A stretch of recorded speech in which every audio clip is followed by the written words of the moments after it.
Estamos começando mais um Monarch Talks. Hoje eu vou conversar com o Hélio Beltrão, que é o dono do Mises Brasil, sei lá, o diretor, presidente. Presidente, fundador. Então, vamos ter um papo foda sobre economia, sobre mundo, sobre guerra também, que a gente já tava conversando alguma coisa que tá rolando uns movimentos geopolíticos muito fodas aí na Finlândia e na Suécia. Então é isso. Obrigado por ter vindo aí, cara. Foi um prazer estar com você, Monark. É um prazer te ver de volta e estar de novo contigo. Pode crer. Eu também sinto esse prazer de conseguir voltar. Gostei do teu óculos, cara. É um AD/ANCAP, né? Olha. Pô, você já sabia? Eu já tinha falado. Não, hoje não, mas eu... É um AD/ANCAP. Pode crer. Exatamente. Tu é ANCAPzão, então? Você se considera ANCAP? Sim, o Instituto Mises é um Instituto ANCAP, né? Ah, tá. Ele já é um instituto que defende que o governo não deve basicamente haver um monopólio do governo, nem haver qualquer serviço que seja financiado por impostos retirados à força da população. Então, isso basicamente é o anarcocapitalismo. Pode crer. A galera também chama de libertarianismo, né? Isso. Tipo, como que teria um governo que não te rouba, tá ligado? Como que ele se financiaria? Por que eu separo isso? Porque existe a necessidade, Monark, de ter governança pública. Você precisa ter polícia, você precisa ter justiça.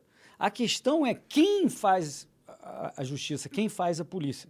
E quando você diz que tem que ser um órgão único, monopolista, e esse órgão pode se financiar tirando dinheiro de toda a população, esse serviço tende a ser péssimo, além do que é imoral. Você coagir a pessoa a entregar a propriedade dela sem o consentimento dela. Deveria passar pelo consentimento. Essa é a tese do libertarianismo e do anarcocapitalismo. O pessoal fala que todo mundo assinou o contrato social lá, que eu nunca vi na minha frente.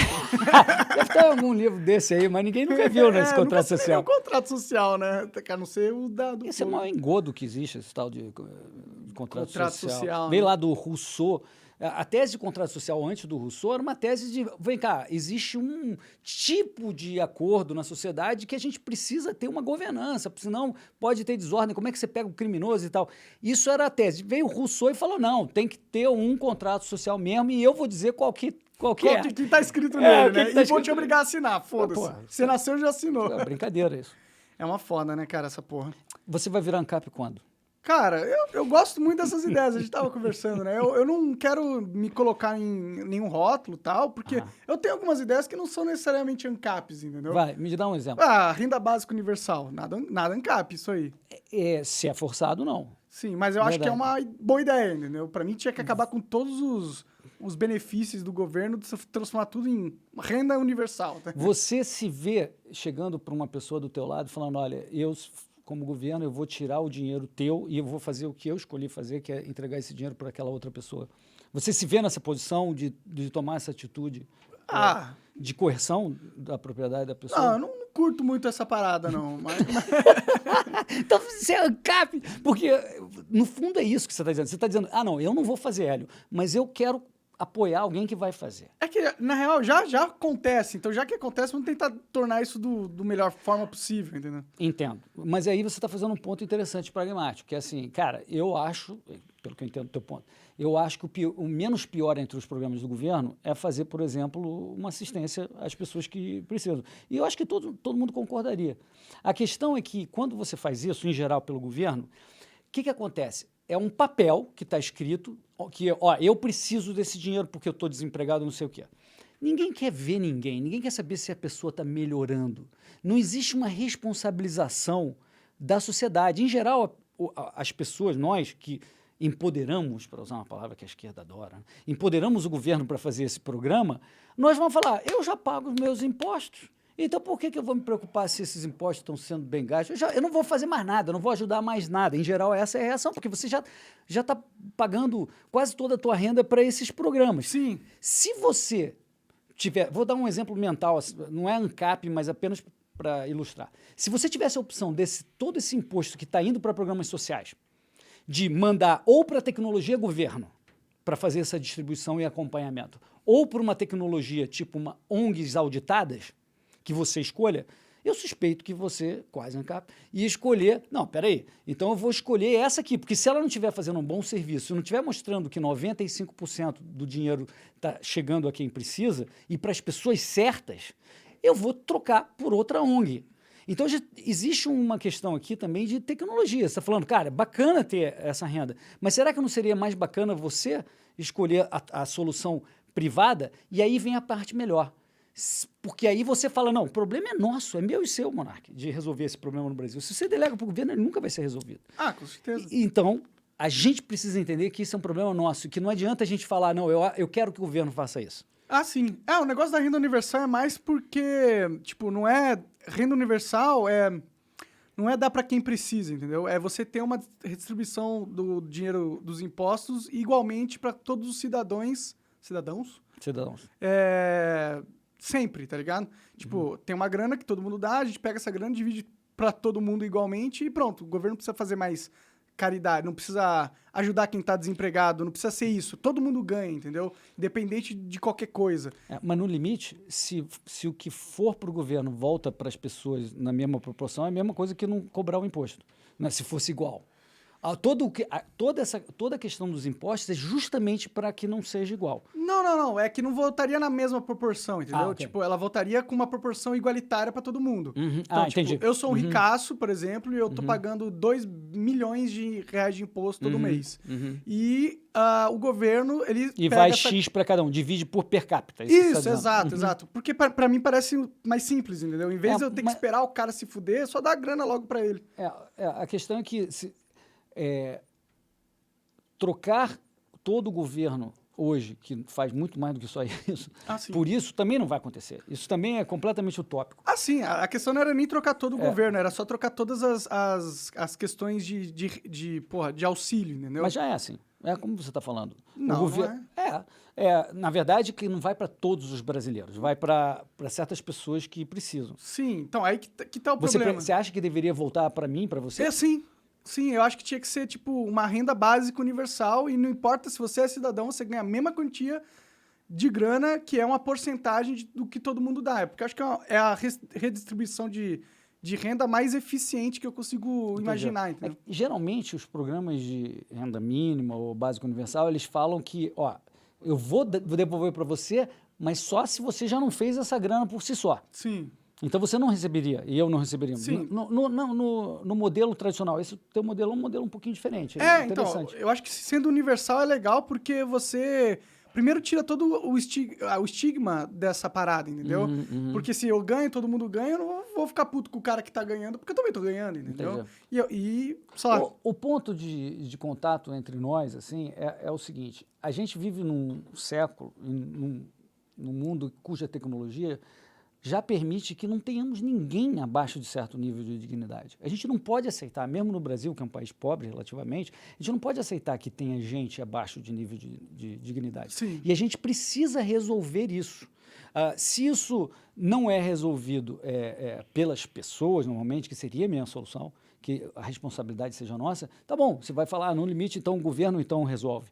Mas eu suspeito que se você deixasse que as pessoas resolvessem, inclusive deixando toda essa grana com as pessoas, teria mais grana e seria melhor resolvido. Eu acho que esse é o ponto. Eu sou um pouco mais pessimista que você, viu? Eu acho que a maioria das pessoas são muito egoístas e elas só iam aproveitar a grana a mais que elas têm para comprar, sei lá, um carro a mais. Ok, mas são essas mesmas pessoas egoístas que concordam em ter um governo que faça isso. Se elas não concordassem, ela não concorda, né? Ela foi obrigada, né? Acho que com armas. Se você perguntar para as pessoas, elas acham que o Estado é bacana fazer isso.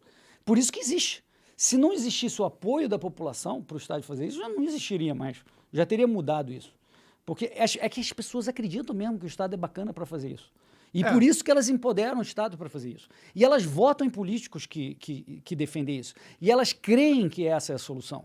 Então, se elas não acreditassem nisso, voltaria para elas e elas provavelmente ajudariam, porque não é que elas mudaram de ideia que se deve ajudar ou não. Elas continuam acreditando que se deve ajudar. Bom, a maioria das pessoas que eu conheço, quando eu falo sobre o Estado, ela odeia o Estado. Mas porque você está no círculo, bolha, né? Você está na nossa bolha. Cuidado, sim, cuidado. É verdade, eu acho que a gente tomou a pílula vermelha. A maioria das pessoas não tomou, acha o Estado genial. Bom, só precisa trocar o político, mas o mecanismo é bom. O Estado fazer isso é ótimo, mas eu só odeio o político, que nem o nosso querido Bruno Garchagen fala no livro dele. Como brasileiro odeia políticos, mas ama o Estado. Então, o brasileiro, sim. Principalmente a esquerda, né? A esquerda é bem amante do Estado. O cidadão comum, ele acha que se trocar um pelo outro, se trocar o Monark pelo Mário, Vai resolver. basta botar o cara bom lá. E não é, o sistema tem vida própria, é uma besta com vida própria. Ah, sim, né? Quando o dinheiro entra lá, é aquele... Quando a gente fala que é o dinheiro de ninguém, né?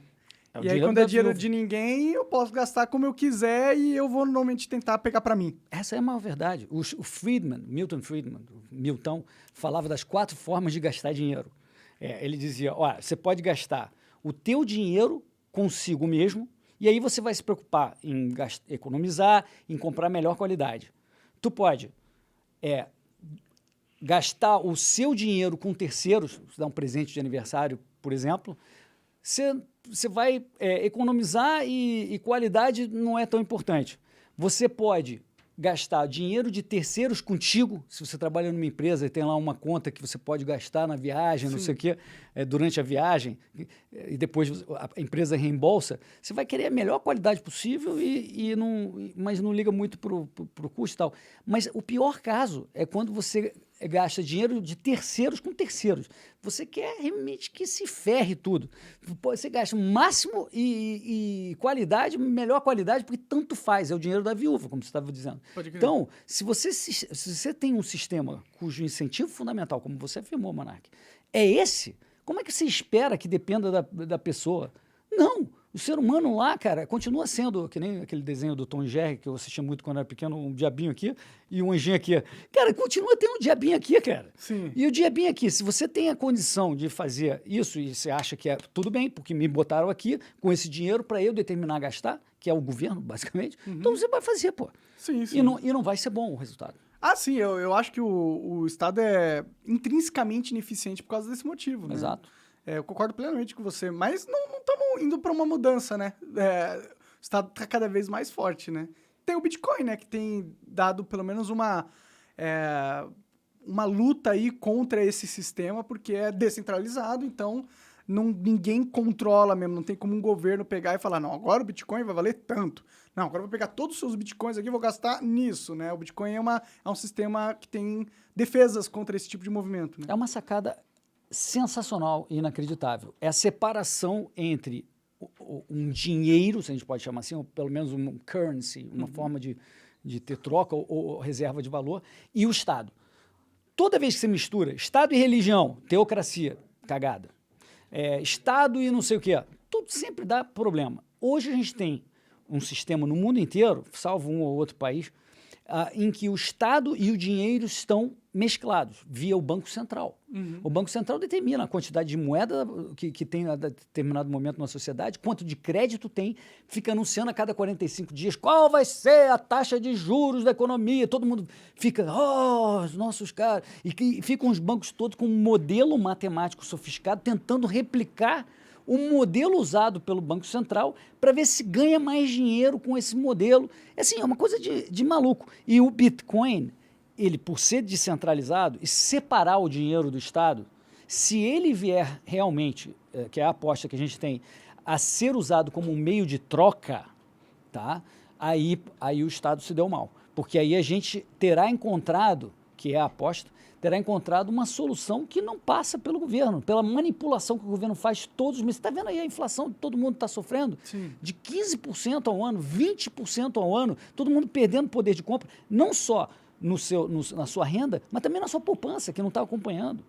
Então, cara, é urgente que a gente separe o governo do Estado. Então, criptos e Bitcoin, principalmente, são soluções interessantíssimas. O que precisa para o Bitcoin realmente dominar, né? Porque ele tem crescido muito, apesar que caiu um pouquinho esses dias aí, né?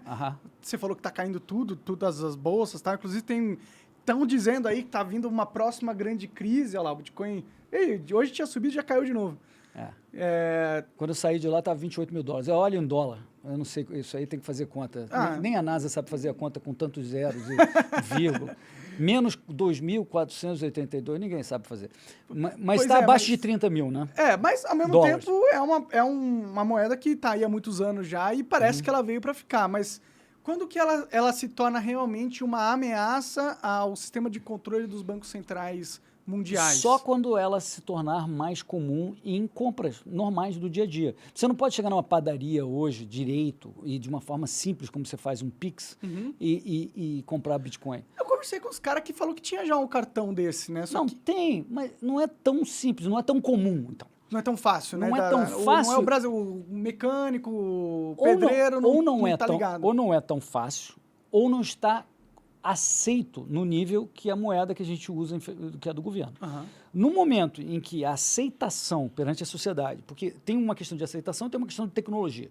Em termos de tecnologia, está avançando, tem um Lightning Network, etc., tem uma série de avanços para melhorar esse tipo de transação, mas precisa as pessoas aceitarem mais. No momento em que você começar a fazer trocas no ambiente Bitcoin, então você fala, não, eu quero receber em Bitcoin porque eu vou gastar em Bitcoin. Sim. Porque hoje não, você tem que acumular Bitcoin e vira um investimento.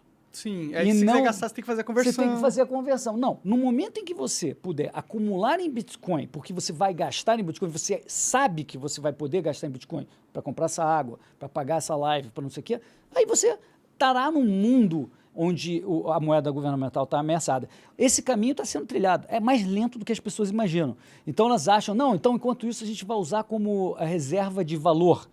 Mas a reserva de valor, você vê, de repente cai de 60 mil dólares para 28 mil dólares. Que é algo que impede das pessoas quererem realmente ter isso como dinheiro. Usar como reserva de valor. Você vai estacionar a tua poupança em algo que ainda tem uma volatilidade, já diminuiu muito, mas ainda tem uma volatilidade muito alta. Então tem que tomar um pouquinho de cuidado em achar que a reserva de valor já chegou o momento. O que é esse Lightning Network aí que você falou? É basicamente uma forma de você conseguir gastar sem passar por toda a trapizonga de registro e todo. Você como se tivesse uma conta de crédito e aí você gasta ali, depois isso vai ser rebatido no blockchain. Ah, entendi. Então você tem tipo um bufferzinho separado e aí você consegue fazer trocas e sem usar todos os recursos da blockchain. Eu não sou especialista nisso, mas estou tentando simplificar. Mas é uma forma de você baratear o custo e a velocidade das transações menores. Eu vi um negócio sobre Bitcoin que demora um tempo para uma transação ser validada, né? Então é rápido, né? Assim. Sim. Então eu acho que é isso que impede da galera também usar. Tem um limite de transações que não é tão alto, tipo o Visa e Mastercard podem fazer, sei lá, 100 vezes o volume de transações. Então, se a infraestrutura do blockchain ainda não é capaz de fazer um volume de transações na rapidez que se espera para uma sociedade como a nossa, ela tem aí uma barreira tecnológica que está sendo resolvida. Entendi. Mas, de novo, não é só a barreira tecnológica o problema. A o barreira problema cultural de também. aceitação também. De você falar, não, eu quero receber em Bitcoin, sim, porque eu sei que eu vou gastar. Eu já comprei, eu já tenho o cartão lá que você falou de Bitcoin, porque eu vou gastar tudo com... Então, beleza, vou receber. E aí, se eu faço isso, se você faz isso, o governo não precisa saber o que a gente está fazendo. Porque hoje com o Pix, cara, é o primeiro passo para a moeda digital do Banco Central. Onde o Banco Central vai saber o que você está fazendo o tempo inteiro com aquela moeda. E ele pode dizer o seguinte,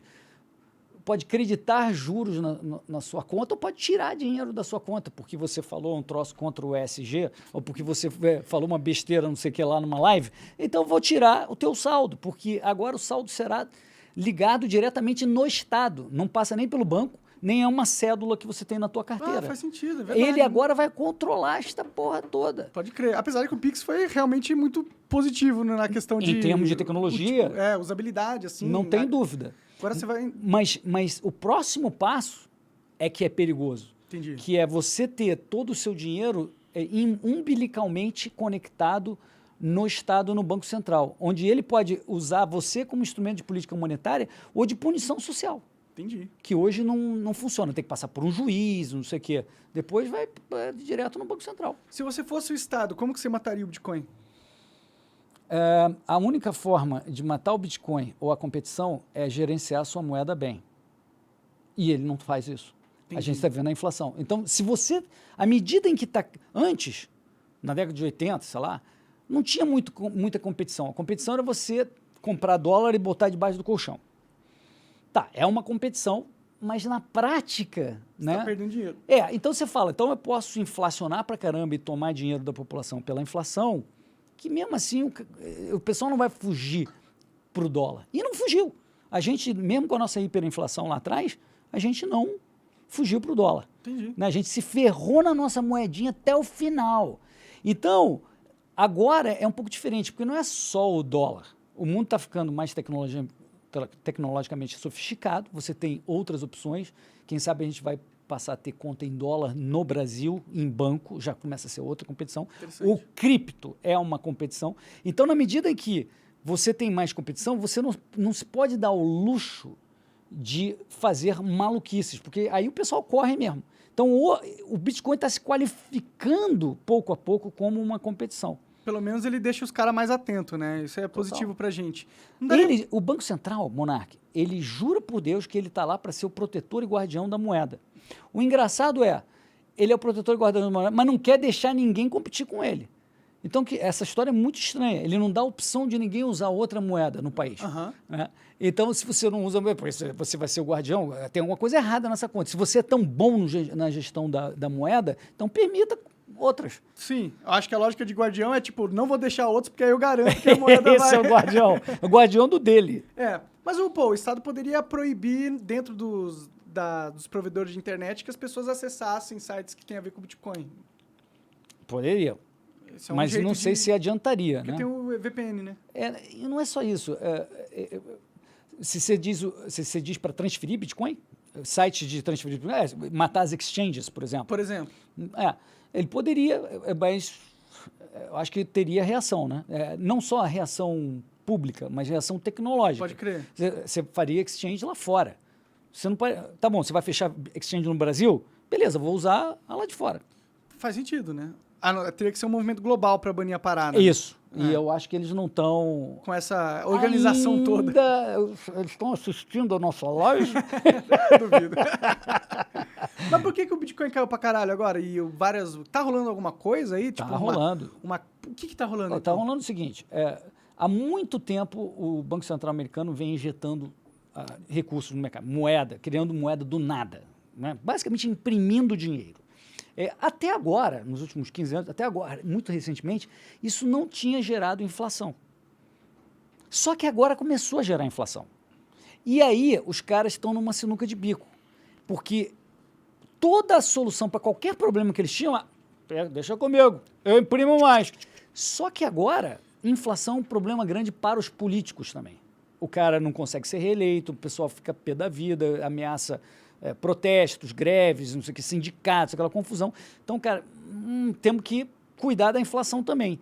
Então, o Fed americano, que é o centro do dólar, ele está começando a subir os juros pela primeira vez em muito tempo. Na verdade, ele tentou começar a subir juros em 2018 e desistiu. Mas ele está em zero basicamente desde 2008. Então, zero significa que vale a pena você tomar dinheiro para comprar bilhete de loteria. Entendeu? Porque, é zero. Me dá tudo aí que eu vou comprar qualquer besteira. Quando você começa a subir os juros, que é o que eles começaram a fazer agora, aí você descobre quem está nadando pelado. Porque a maré baixou. Porque agora tem juros. Não adianta tomar o dinheiro para comprar qualquer besteira. Sim. As coisas não ficam automaticamente boas. Sim. Porque o dinheiro está de graça. Agora a coisa passa a ser real. Então, principalmente, os ativos, né, financeiros que mais subiram nos últimos 3, 4 anos, agora o pessoal está falando, não era tão bom assim. Pode crer. E aí estão despencando. E eles vão comprando o título do Estado que tem juros maiores cada vez mais. Aí o pessoal fala, não, peraí, agora voltou a ser um pouco normal, você ganha algum dinheiro no banco, 2%, 3%, antes era 0, 0,5%. Então, cara, tu tá tirando de outros lugares, e aí quando você tira, fala, realmente, aquele negócio não dava lucro, né? E eu comprava porque o outro cara tava comprando, porque tava subindo, porque era bacana, e agora tem uma opção de coisas despencando. Tudo que exagerou tá indo pro saco agora. Quanto que tá o juros dos Estados Unidos, Coca? Vê aí pra gente. Foi agora para um pouquinho menos de 1%. Então tá baixinho ainda. Não, eles aumentaram 0,25 ao mês e pouco, e agora o pessoal tava primeiro achando, não, ele vai aumentar 0,25 também. Não, aumentou meio, porque tá assustado. E aí deu a confusão. Todo mundo fica em pânico. Aí, caramba. Eles vão subir pra caralho. Vão subir pra caralho. Vamos tirar todo o nosso dinheiro daqui desses investimentos. Tira do Bitcoin, tira de tudo, vamos colocar no banco, melhor. Você quer ser professor do Mises agora também? Tá contratado. Entendi, então é isso que está acontecendo. A galera tá assustada e quando o mercado fica assustado, ele fica muito mais conservador. E aí veio a Europa, que está na mesma situação, com juros zero, negativo na Europa, você acredita? Isso é louco, né? Está juros negativos e anunciaram que vão aumentar em julho. Quer dizer, não está 100% certo, mas a ideia é que vão começar a sair do zero em julho. Também a mesma coisa. Ih, todo mundo... Mas esse não é um movimento de quebra, igual aconteceu em 2008. Não. É um movimento de reajuste. É que o mercado age primeiro no preço de mercado que você compra e vende a cada segundo.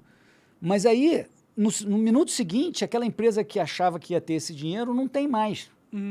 E aí ela não consegue fazer algum pagamento. Aí, em geral, quando o mercado cai muito assim, você tem quebras 2 meses depois, 5 meses depois, Entendi. 6 meses depois. Qual que é a tua expectativa para esse cenário todo? Você acha que vai continuar subindo os juros? Eu acho que vai. A maioria dos libertários, acha que, olha, ele vai subir um pouco, vai dar uma cagada tão grande que ele vai voltar para zero, vai começar a festa toda de novo. Esse é o... Em geral, os economistas também, normais, do mainstream, também acham isso, em alguma medida. Mas entre os libertários, principalmente. Mas eu tô divergindo. Eu acho que eles não têm muita solução política por causa da inflação. A inflação está pegando e é séria. E ele não tem como fazer isso. Ele sabe que ele não pode voltar ao jogo tradicional.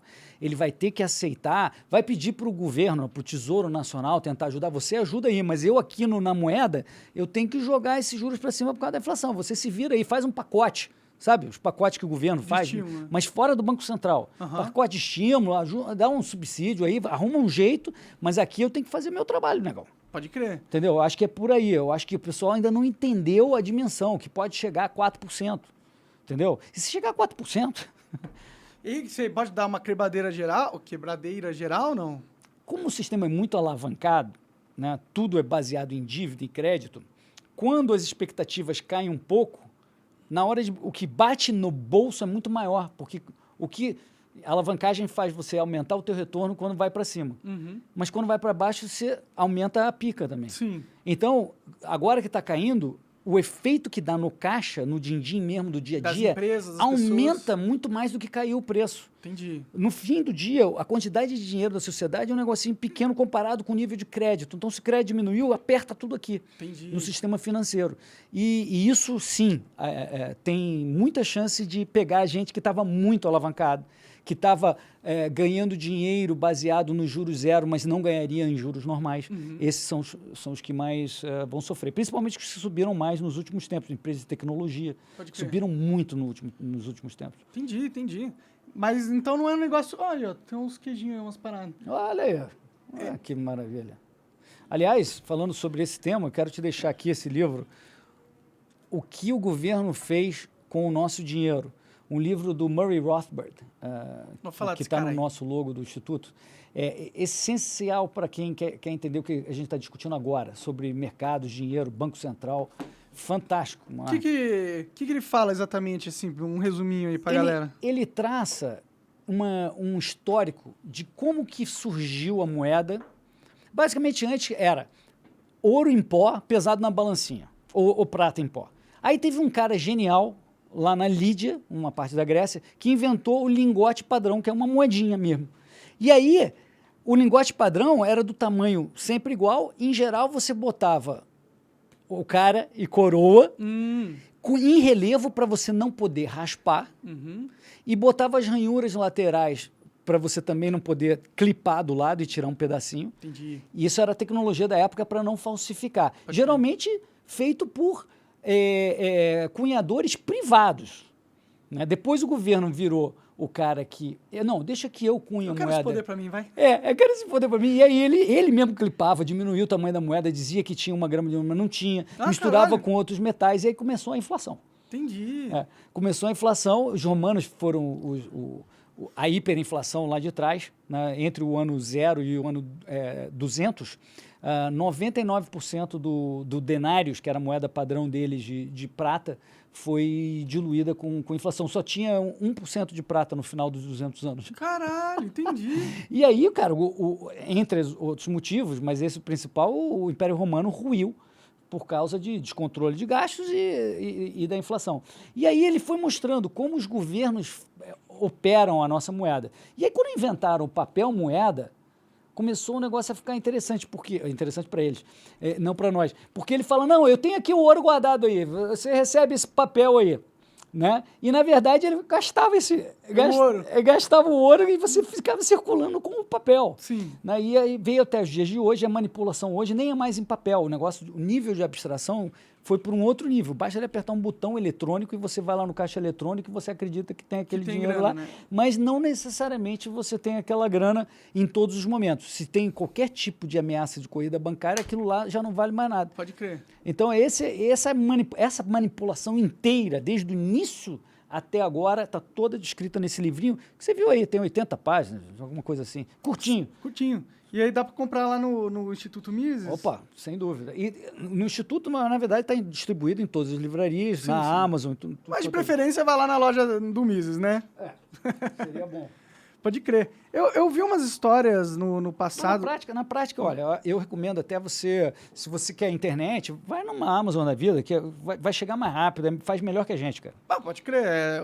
Só que você não tem o livro. Ah, bom. Eu não vou ganhar tanto dinheiro quanto você comprar de mim, mas eu quero atender melhor o nosso leitor aí. Tá certo. Então compra na Amazon, chega rapidinho, é barato, tá tudo certo. Pode crer. Uma vez eu vi um vídeo dos caras falando de como funciona o sistema que cuida do dinheiro nos Estados Unidos, que era tipo, era uma parada privada, não é? Mas eu não lembro direito, porque eu sou... Cuida do dinheiro como? Tipo, o dólar hoje não é mais atrelado ao ouro, como você falou. Não. É uma Fiat, uma moeda Isso. Fiat, né, que os caras falam. E tem quem controla isso, é um grupo privado, não é? Assim. Entendi o que você quer dizer. Eu vou tentar traduzir. Boa, obrigado. Quando inventaram... Os Estados Unidos não tinham um banco central até 1913. Tem 100 aninhos. Não existia Banco Central nos Estados Unidos. É recente, historicamente falando. Recente. Quando eles fizeram o Banco Central, eles quiseram tentar dizer que não estavam fazendo uma coisa do Estado. Tentaram dar uma disfarçada. Então falaram, olha, bancos também fazem parte do sistema, e fazem mesmo no Brasil. Mas... E aqui em cima você vai ter um grupo que decide, mas a maioria é nomeada pelo Estado. Aí dizem, não, isso é privado. Não é. Mesmo no Brasil, o Banco Central, que todo mundo sabe que não é privado, os caras que estão lá eram de banco, pô. Todo mundo saiu de banco. Isso não quer dizer necessariamente que, vem cá, o sistema é baseado em privado. Ele pode ser baseado em interesses escusos. Sem dúvida. E eu acho que os bancos se beneficiam muito desse sistema, não tem a menor dúvida disso. Mas dizer que é privado é um pouco de um exagero, porque é tudo nomeado pelo presidente. Quem nomeia o presidente do Banco Central, os diretores do Banco Central, etc., é o Estado, pô. Então não adianta. Você está querendo dizer que não é o Estado que está manipulando, mas eu acho que essa história não tem fundamento. É uma teoria da conspiração nesse sentido. Não é porque você vai falar, não, mas você sabe, você concorda comigo que tem bancos que fazem parte do sistema? Sim, mas quem manda não é o banco. Quem manda é o governo, não. O que você acha que manda no mundo, cara, entrando em teoria da conspiração? Tipo, muita gente fala que tem famílias aí que, porra, tem poderes há muitos anos, há séculos, há milênios, vai. Ô, Monark, eu me ocupo mais com o que eu posso ver, com a mão opressora do Estado no meu nariz. O que está se passando por trás, ou na cabeça, ou atrás das cortinas? Você viu o filme Mágico de Oz? Lembra que no final, tipo, Mágico de Oz, Todo Poderoso, que você ia ver no final, era uma merda lá atrás. Não, era um babaca que não sabia nem o que estava fazendo atrás. Sim.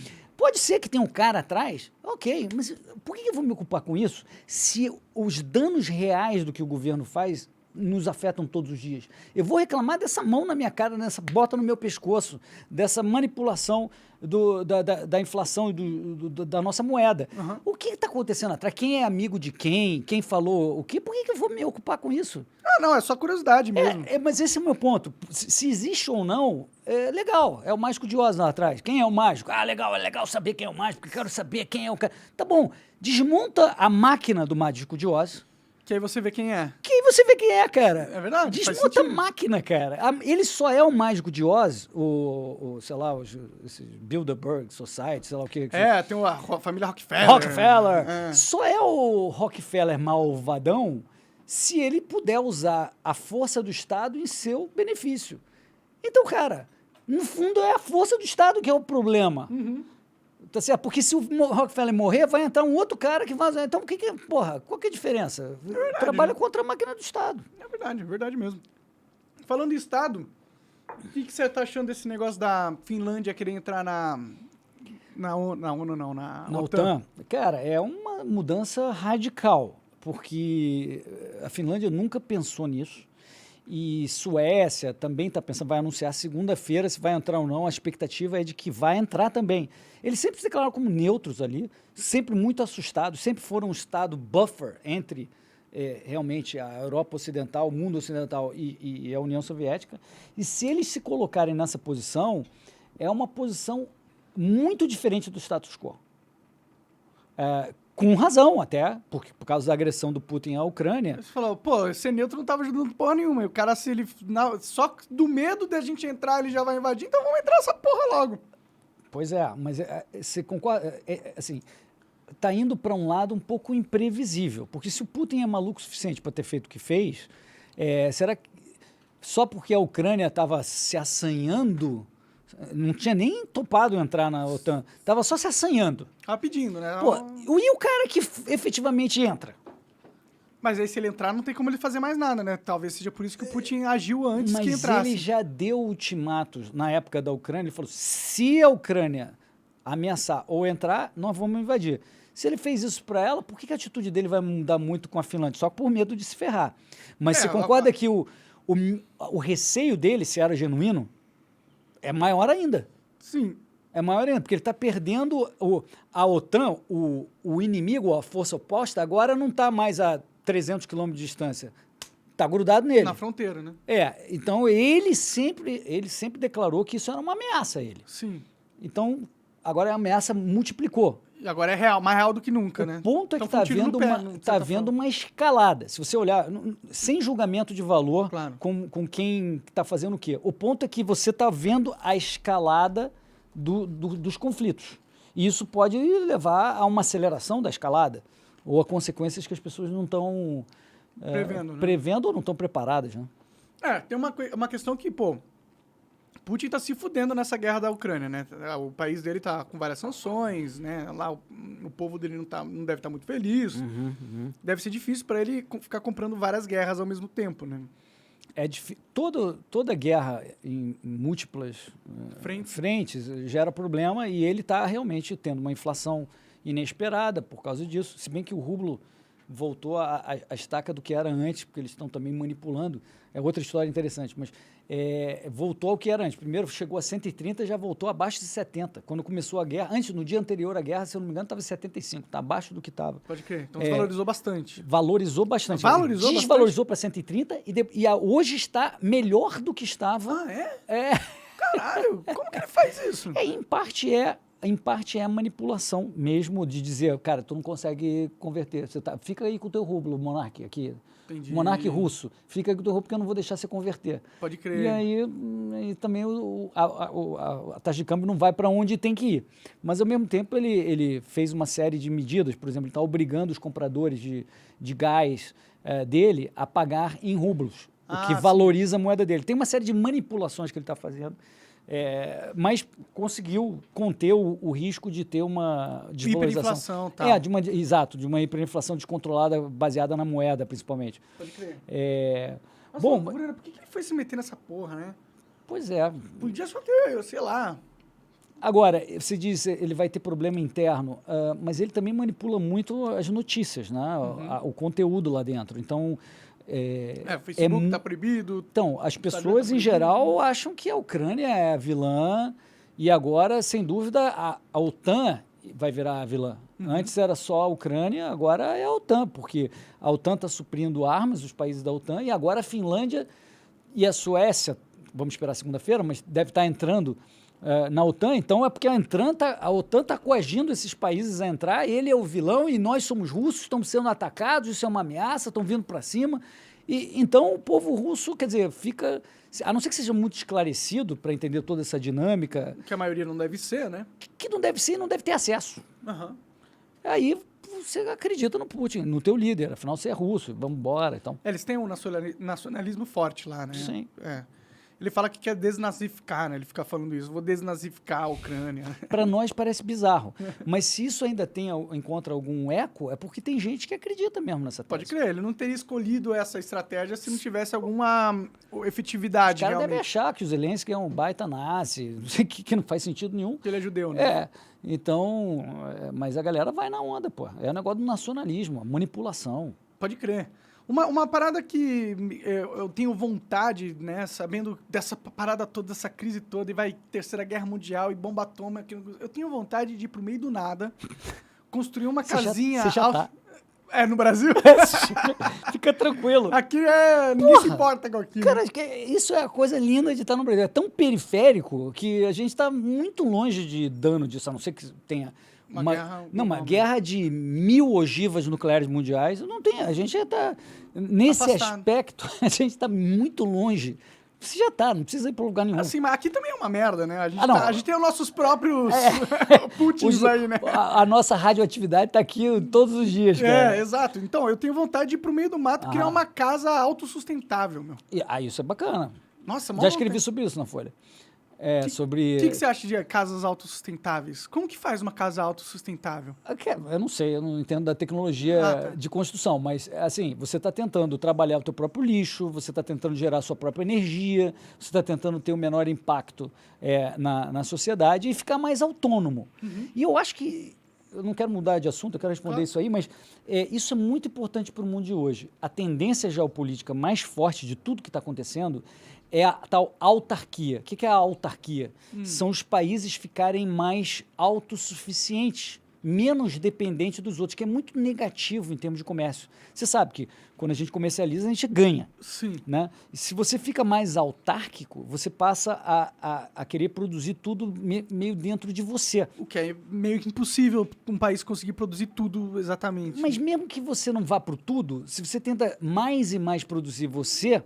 A tendência normal, economicamente falando, é você ficar mais caro ou pior a qualidade. Justamente os benefícios do comércio são de você comprar de quem faz melhor e mais barato. Então por que está rolando essa tendência às autarquias? Porque a tendência autárquica está acontecendo justamente por causa dos conflitos. De você falar o seguinte, cara, eu não posso depender do gás da Rússia. Olha aí, a Alemanha consumia 80%, 70%, não sei um número assim, do gás deles vem da Rússia. Cara, você está casado com o inimigo? É verdade. Entendeu? Então, cara, você tem que arrumar uma forma de ou um combustível alternativo ou fazer dentro de casa. Então, está todo mundo geopoliticamente com medo e tentando... e agora, os Estados Unidos, sei lá, fala assim, cara, a gente depende do supply chain, do fornecimento da China para quase tudo. Sim. Aí a China faz um lockdown, o americano fica sem o Walmart. Entendeu? É isso. O cara fala, cara, eu não posso ficar sem o Walmart. Isso aqui é a nossa qualidade de vida, é isso. Pode crer. Então, no final... países como o Brasil tendem até, num mundo muito negativo, tende a se beneficiar um pouquinho, porque a gente está mais próximo, é mais amigável. Então o cara falando, peraí, deixa eu achar uma alternativa de suprimento. Que não vai me fuder no futuro. Tudo bem, é 5% mais caro que lá, mas, cara, eu diversifico e tô com um cara aqui que não vai me ferrar. Tipo, não vai dar uma guerra no Brasil. É bem pouco provável, né, que aconteça. Ou que o Brasil resolva ir num negócio expansionista, né? Isso. Aí, no caso do Brasil, eu estou citando um exemplo de blocos, né? Que também você pode ir para a autarquia só do seu país ou pode ir para a autarquia dentro de um bloco. Entendi. E eu acho que esses dois poderes autárquicos estão pegando. Será que a OTAN está se transformando numa autarquia, não? A OTAN é autárquica por desenho, né? Porque ela é para proteção mútua de todos os países que são membros. Então, ela, por desenho, fala, cara, nós somos o Ocidente unido e se você atacar um, todos os outros estão comprometidos à defesa comum. Então, o desenho de uma organização como a OTAN já é uma autarquia, porque é isso contra outro bloco. Pode crer. Mas o ponto é que o mundo da produção, do comércio, do emprego e das pessoas está indo também. Não só a defesa. A autarquia está indo para outras dimensões. Sim. Talvez a OTAN, você estar num grupo de defesa, te facilite fazer negócio com eles também, né? Com quem já está, porque você sabe que um país não vai atacar o outro, eles são do mesmo grupo, né? Exato. É por isso que os blocos estão indo mais para a autarquia de bloco. Bom, mas se a gente está indo para essa autarquia de blocos, ela vai acabar fazendo com que o mundo se una em grupos cada vez maiores. E isso aí é ruim para alguns países, tipo a Rússia e a China, que não pertencem a nenhum grupo, né? Mas eles são grandes o suficiente, né? Principalmente a China. Ela já pode ser autárquica, porque ela é um mundo dentro dela. 2 bilhões de gente lá, né? Se a China virasse um planeta, já seria um... É verdade, né? Ele já tem um mercado gigante dentro. E os Estados Unidos, em alguma medida, também tem essa característica. Eles podem se dar ao luxo de serem autárquicos. Quem não pode é quem é mais periférico e menor. O Brasil fica brincando de autárquico. Parênteses. O Brasil e sempre foi autárquico. Porque a gente é tão protecionista que a gente é obrigado a fazer tudo aqui dentro, cara. Verdade. Tanto é que a gente, quando viaja, quer trazer a mala cheia, porque não consegue. É verdade. Pelos meios normais, você não tem acesso a essas coisas.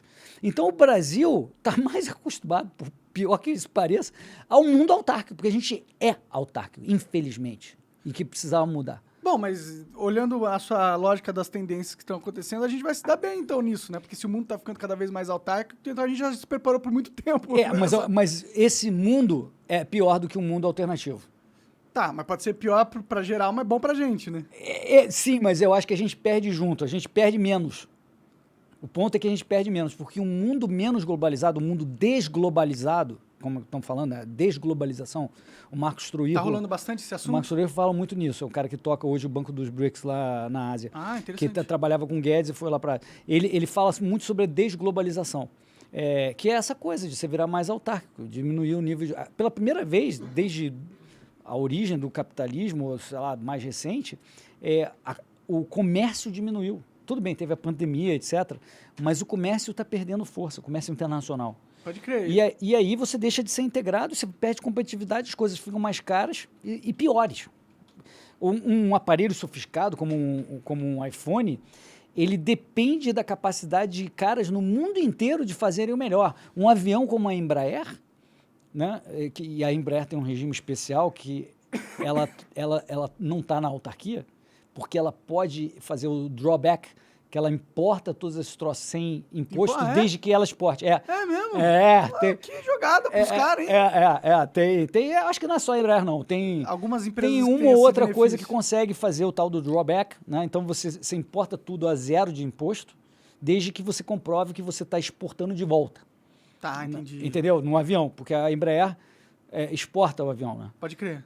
Então, se você mostrar que está exportando, né, você tem essa benefício fiscal. A Embraer depende da Rolls-Royce na Inglaterra, da asa chinesa, dos componentes avionics, não sei da onde. E se não tiver acesso a isso, se você não está no teu bloco, tu vai ter que comprar de um cara pior, diferente, que vai ter que adaptar todo o sistema, vai ficar mais caro, não chega direito, não é mais o cara que você está acostumado, tudo piora. Bom, nesse sentido do mercadologicamente, sim, mas talvez tenha um ponto positivo dessa coisa toda que obriga os países a se desenvolver tecnologicamente mais, né? Porque se eles vão ter que construir o iPhone com todos os componentes lá dentro, eles vão ter que descobrir como faz essa tecnologia, né? Pois mas aí, assim, a gente deveria focar naquilo que a gente é bom e não se forçar a fazer um troço que o outro faz com o pé nas costas. Esse é o ponto. Imagina o país ele pode ser bom em tudo, né? Não. Só não pode ser bom nas coisas que ele não tem no território, né? Mas você nunca vai ser o melhor em tudo.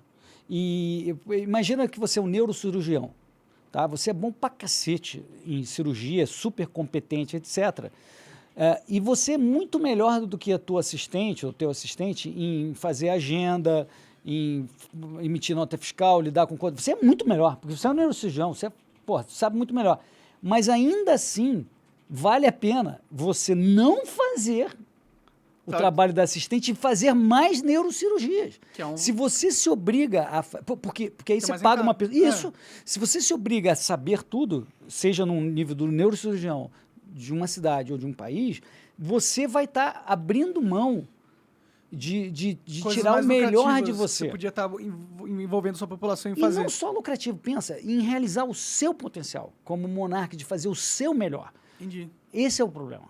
Pode crer. Verdade. Mas você acha que isso é uma tendência que veio para ficar? Eu acho que estamos vendo, sim. Eu arriscaria dizer que sim, que a gente vai ficar mais autárquico por muito tempo. Isso pode causar mais guerras, né? Porque se os países eles têm menos dependências uns com os outros, eles têm mais motivos para entrar em guerra do que teriam se eles são interdependentes, né? É possível. Especulativo. Especulativo, não sei dizer. Entendi. Mas eu tenho uma pergunta para você, Claro, mudando de manda aí, assunto. manda aí. Mudando de assunto. Eu estou vendo você jovem. Eu falo assim, cara, o que que você está achando, Monark, desses jovens dos nem? O cara que nem estuda, nem trabalha, nem é bom de game o suficiente para ganhar dinheiro. Entendeu? O cara que. Eu estou vendo pra caramba, cara. De gente que não tem disciplina, não tem garra, não toma vergonha na cara. Tem gente pra caramba nisso. O que está acontecendo com a juventude, cara?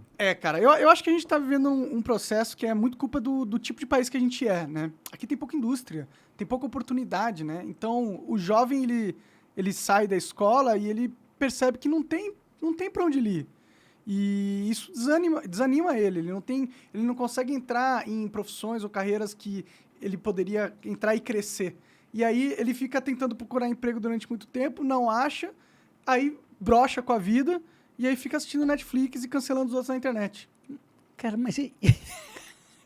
Peguei a referência. Peguei a referência. Mas, cara, qual o futuro de um cara desse, cara?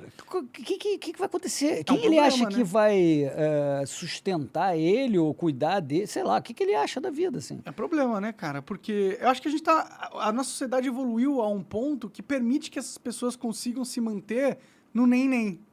E esse campo aberto pro nem tá desenvolvendo muitos deles, né? Então eu não sei, eles vão se fuder, provavelmente, né? Vai ter uma crise aí, vai ter um enxugamento de quanto dinheiro tá rolando no mercado e eles vão Você acha que tem fome. um pouco a ver com a pandemia também? Muita gente em depressão e foi muito tempo de gente... Pode ser, né? Eu tô vendo isso também. Eu tô vendo gente que estava bem antes e que, de repente... Imagina, você é obrigado a ficar 2 anos em casa sem poder fazer nada, sem poder trabalhar. Você tira um pouco da sua inércia, né? Você pega uma inércia negativa, né? Sair de 2 anos parado, né? E não é como se todo mundo pegasse e fosse... Porra... Ah, não, eu tenho que ficar em casa, então eu vou ficar estudando. Não, ele vai ficar comendo comida ruim e... eu acho que a gente tá indo pra uma merda, na verdade, cara. E eu acho que no mundo todo a estatística de desemprego nos jovens é a maior, não é? Uma coisa assim? Em geral, sim. Mas isso tem um pouco a ver com políticas também, as pessoas não se dão conta disso. Pensa bem, se você tem salário mínimo, tá certo? Um salário mínimo é aquele salário que torna ilegal o empregador contratar alguém naquele preço. Então, se a pessoa não agrega ao empregador aquele valor do salário mínimo, o empregador não contrata. Sim. Em geral, o cara mais velho, ele já tem experiência maior, formação melhor, ele está acima do salário mínimo naturalmente. Mas quem está chegando no mercado de trabalho não tem... às vezes, dependendo das circunstâncias, do momento e até do lugar onde você mora, pode ser lá no interior do Maranhão, Sim. ele pode não agregar naquele momento ao empregador aquele valor daquele salário mínimo. E aí a lei do salário mínimo está tornando ele um desempregado perene, inclusive condenando ele a viver uma vida de desgraça, porque ele não tem condição de... Ele gostaria de poder ser contratado um pouco menos do salário mínimo, provavelmente. Porque aí você pode argumentar que mesmo ele ganhando pouco, ele teria ganhando experiência que pode valorizar ele ao longo do prazo para ele conseguir ganhar mais, né? Que é o que a maioria das empresas faz. O que ela faz? Ela traz o cara para dentro, treina, Que ela gasta dinheiro para fazer isso. gasta dinheiro, ela está investindo no cara e aí o cara chega no padrão dela e ela continua apostando. Mas se você bota o salário mínimo num nível que não comporta essa conta... Primeira entrada, né? Essa primeira entrada, você está prejudicando quem você queria ajudar. No fundo, é isso. É. Então, eu acho que é por isso, essa é uma explicação mais econômica, mas que explica por que o desemprego de jovens é sempre maior do que o cara mais velho. Porque o cara mais velho, ele já está acima do salário mínimo. Ele pode ser empregado. Sim. Por um valor mais baixo no momento de recessão, mas não o carinha que está chegando no mercado de trabalho menos qualificado. Bom, as pessoas que são a favor do salário mínimo, elas vão argumentar que pelo fato de se você não tiver um salário mínimo, as pessoas serão exploradas, né? Eu não quero engasgar com a frase marxista. Tô dando o ponto de quem é contra o salário mínimo aí. Peraí, vou até parar de comer parmesão. Tá uma delícia o parmesão. Fica à vontade aí, tem moranguinho. Mas elas já não são exploradas na tese deles? Hoje? Ah, sim, mas a pessoa ganhar R$100 para trabalhar um mês é tipo... Tá bom, mas vale vamos a pena, lá. né? Vamos dizer que a pessoa ou você aceita um dia para trabalhar para outra pessoa por um determinado valor. Quem é um terceiro para dizer que que isso é injusto, já que a pessoa voluntariamente topou aquele deal. Entendeu? É verdade. Se é voluntária a aceitação, se você está falando, não, eu topo, você quer me contratar por R$1.000 por mês para fazer esse trabalho aí, eu topo, eu quero. Quem é um terceiro? Parece a história do anão. Deixa eu falar do anão. Porque o anão só se fode. Monark, assim, eu vejo toda essa coisa de proteção das minorias, não sei o que, ninguém fala do anão. Coitado do anão só se fode. Assim, é a mulher, o negro, não sei o que lá. Aí foram fazer, não, vamos proteger o anão, o arremesso de anão. Você está sabendo da história do arremesso de anão? Não. Então, é um esporte muito tradicional na Europa. Na Inglaterra era. Eu acho que... O que aconteceu? Teve um movimento, falaram que absurdo, o cara lá está sendo arremessado, não sei o quê. Proibiram o arremesso de anão. Entendi. Mas teve greve de anão. Os anões falaram, você tirou a nossa vida, cara. Emprego, você tirou nosso emprego, tirou nosso... E o anão estava satisfeito de ser arremessado, entendeu? Então, quem é um terceiro para dizer que aquilo é exploração? Pode crer. Eu acho que cabe ao anão. Se ele não quiser ser arremessado, é só ele não se voluntariar pro emprego, né? Então, anões, aqui, eu estou fazendo isso, é uma brincadeira, mas eu estou defendendo vocês. Porque, cara, ninguém liga pro anão. Não, aconteceu algo semelhante lá nos Estados Unidos, que eles proibiram você usar anões para representar seres mitológicos como duendes. Proibiram? Não sei se proibiram, mas a Disney falou que, na verdade, a Disney ela ia escalar anões para fazer os 7 anões da Branca de Neve e os 7 anões, mas aí rolou uma polêmica que se fala, isso é um absurdo, você está estereotipando, então os anões eles só podem ter um emprego como anão, sendo representando um anão, então, entendeu? E aí eles falaram, aí a Disney... Mas ele não estaria representando o anão nesse caso? Ele é um anão representando um dos anões. Mas não pode. Mas, quer dizer, a Disney teve uma polêmica, ela trocou anão por duende e vai fazer em CGI agora. E isso, em tese, acham que está ajudando o anão? Já entrevistaram o anão? Perguntaram para o anão o que ele acha? Sim, eu acho que o Peter Dinklage não falou alguma coisa? Aí, ó. O que o Peter falou? Anões... o Peter Dinklage parece ter cometido uma tremenda gafe dentro da comunidade dos atores anões em Hollywood. Recentemente, o ator criticou arduamente a Disney pelo remake de Branca de Neve e os 7 Anões por considerar a história retrógrada na representação dos anões. Ele está defendendo o emprego dos anões? Não, ele tá sendo contra. Ah, ele está sendo contra o emprego dos anões? E logo em resposta, a Disney começou a considerar usar criaturas mágicas criadas em CGI para serem as novas companhias da princesa dentro da aventura. Entretanto, por conta disso, os anões que poderiam ser empregados na produção agora correm risco de perder o emprego em um cenário já bem difícil. Por isso, atores com nanismo já começaram a criticar a fala de Dinklage em comunicado ao Daily Mail. Os próprios anões. É uma guerra dos anões aí, tá rolando. Aqui, ó, tem até uma frase ali, olha ali, ó. Pode ser o maior ator anão de todos os tempos, mas ele não é um rei, uma autoridade? Porque tem uma galera que... uma coisa que eu acho que eu sei que você gosta de falar, que é o woke culture, né? Que é a cultura das pessoas que já evoluíram muito no seu ser e elas agora se sentem na liberdade ou na responsabilidade de ditar como que o mundo tem que ser feito, né? E eles já chegaram à conclusão de como que tem que ser feito. E aí, tudo que parece algo para eles que seja politicamente incorreto deve ser proibido. Então, você usar um ator que é anão para representar um anão é degradante para o anão, entendeu? Porque, não, você tem que usar o anão para qualquer coisa, não só ficar focando em anão ter esse emprego. Se você tem anões sendo... Para fazer um filme de super-herói, deveria ser o Então super-anão. é isso, eles querem que o super-homem seja anão, entendeu? Entendi. Faz sentido, né? Olha, eu acho que um filme do super-herói anão ia ser muito entretenedor, pode ser bem legal, entendeu? E esse é o argumento deles. Pelo fato de os anões só serem contratados para coisas tipo, que menosprezam a existência deles, porque ele tá lá só porque ele é anão e ele deveria estar sendo integrado na sociedade como qualquer outra pessoa. As pessoas não poderiam fazer essa discriminação de contratar o cara só porque ele é anão, entendeu? Acho bonito, mas é uma pessoa que não é anã falando o que deveria ser o tratamento pro anã. Ela também não tem lugar de fala, né? Pois é, mas no caso foi um anão que falou essa porra. Não, tudo bem, mas ele tomou porrada dos outros. Devidamente, Tá né? lá escrito, lá você mostrou. Sim, sim. Então tudo bem. Aí tá no mundo do lugar de fala. No mesmo mundo woke, Esse negócio de nem lugar de no fala, mundo woke os caras conseguiram. Então eu acho que, mas nesse caso que você está dizendo do woke em geral, são pessoas que nem são isso. Nem são do tal grupo dele e está defendendo o que tem que acontecer lá com o outro, Sim. entendeu? Então, não, porque você está tratando mal, ou você está representando mal, ou você não está... Cara, isso é maluco. E o problema maior, Monark, é quando isso contamina as empresas, que é o que a gente está acontecendo. Nossa, contaminaram, viu? Então, está acontecendo... E aí, né, você vê a questão dos cancelamentos dos patrocínios, porque uma empresa, cara, ela não quer confusão. Sim. Certo? Em princípio, ela está falando assim, cara, eu não quero ninguém que deixe... Eu não quero dizer o que nem você que não quer dizer que é ANCAP, para não te botar na caixinha. A empresa não quer falar se é política X, se eu defendo política X, porque senão perde venda. Sim. Ela está ali para servir o consumidor e prestar um serviço bom, ou vender um produto bom e barato. Sem política. Sem política. Aí se metem ela numa questão política, ela fica assustada normalmente. Sim. Só que o problema é que esses espertos canceladores, e aí eu quero falar desse livrinho aqui, ó. Cultura do cancelamento.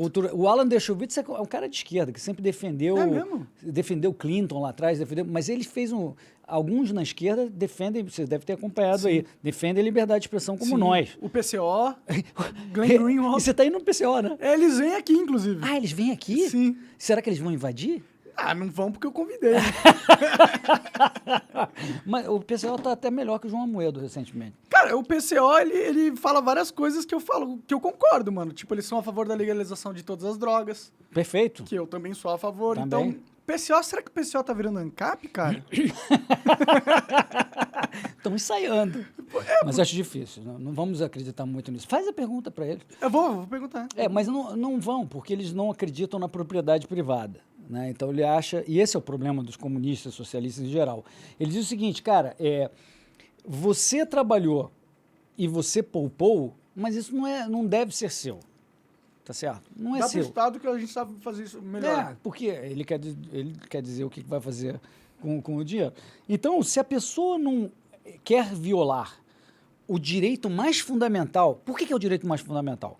Porque nós vivemos ao longo do tempo. Nós somos o nosso passado, o nosso presente e o nosso futuro. Se você perde a sua vida, você perdeu o seu futuro. Então, vida é um valor que deve ser protegido. Se você perde a sua liberdade hoje, você perde o seu presente. Então, você está violando a sua integridade presente. Se um cárcere privado, alistamento militar obrigatório, você está perdendo o seu presente. Uma condenação indevida, você está perdendo o seu presente.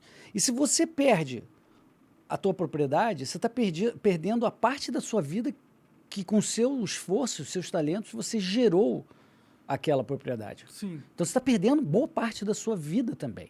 E o que o PCO quer, talvez defender o seu presente. E talvez defender o futuro da sua vida. Talvez. Pergunta lá, que eu não tenho certeza. Mas sem dúvida ele quer violar a tua propriedade. Entendeu? E aí ele não está nem entendendo as consequências disso, que são desastrosas em todos os lugares que isso foi implementado. Será que eles não entendem o valor da propriedade ou será que eles acham que, porra, era melhor que um grupo de pessoas cuidassem dela, mesmo que ela tenha um valor para você? Isso, acho que é isso. Eu Mas acho como que eles podem realmente acreditar nisso? Que o Estado ia usar melhor a sua propriedade do que você mesmo, né? Boa pergunta. Eu vou perguntar isso para eles. Boa pergunta. Não tem como usar melhor. Eu acho que tem muito, né? Eu acho que o marxismo é uma filosofia do ressentimento. Uhum. É uma filosofia de você falar, caramba, o monarca é um cara produtivo. Por que eu não sou? E por que ele está gerando isso? Por que eu não tenho isso? E na classe intelectual isso acontece muitíssimo, muitíssimo. De o cara é ressentido realmente. Ele gostaria de ter o poder que outras pessoas têm e ele não tem. E isso eu acho que talvez eles não consigam, isso eu estou fazendo uma análise quase psicológica da coisa, mas eles talvez nem saibam que vem daí. Mas se você vai tentando tirar, você vai tirar uma opção de inveja e ressentimento da mente das pessoas. Tem a ver com aquela passagem na Bíblia de Caim e Abel, né? Que o Caim via Abel se dando bem pra caralho, ficou com inveja e matou o cara. A Bíblia tinha tudo, cara. Tinha tudo. Jordan Peterson usa muito a Bíblia Sim. para mostrar como ela serve de referência, uma alegoria sobre tudo que é importante pra gente hoje. Pode que, Jordan Peterson é muito foda, cara. Um cara que me ajudou muito a sair do buraco quando eu tava no buraco. Porra, me conta aí, como é que foi, cara? Porque, assim, de fora eu falaria, cara, o Monarca não vai entrar no buraco, mas como é que é esse buraco aí? Não, cara, eu já fali algumas vezes. Quando eu comecei fazendo vídeo de jogo, né? Minecraft e tal. Sim.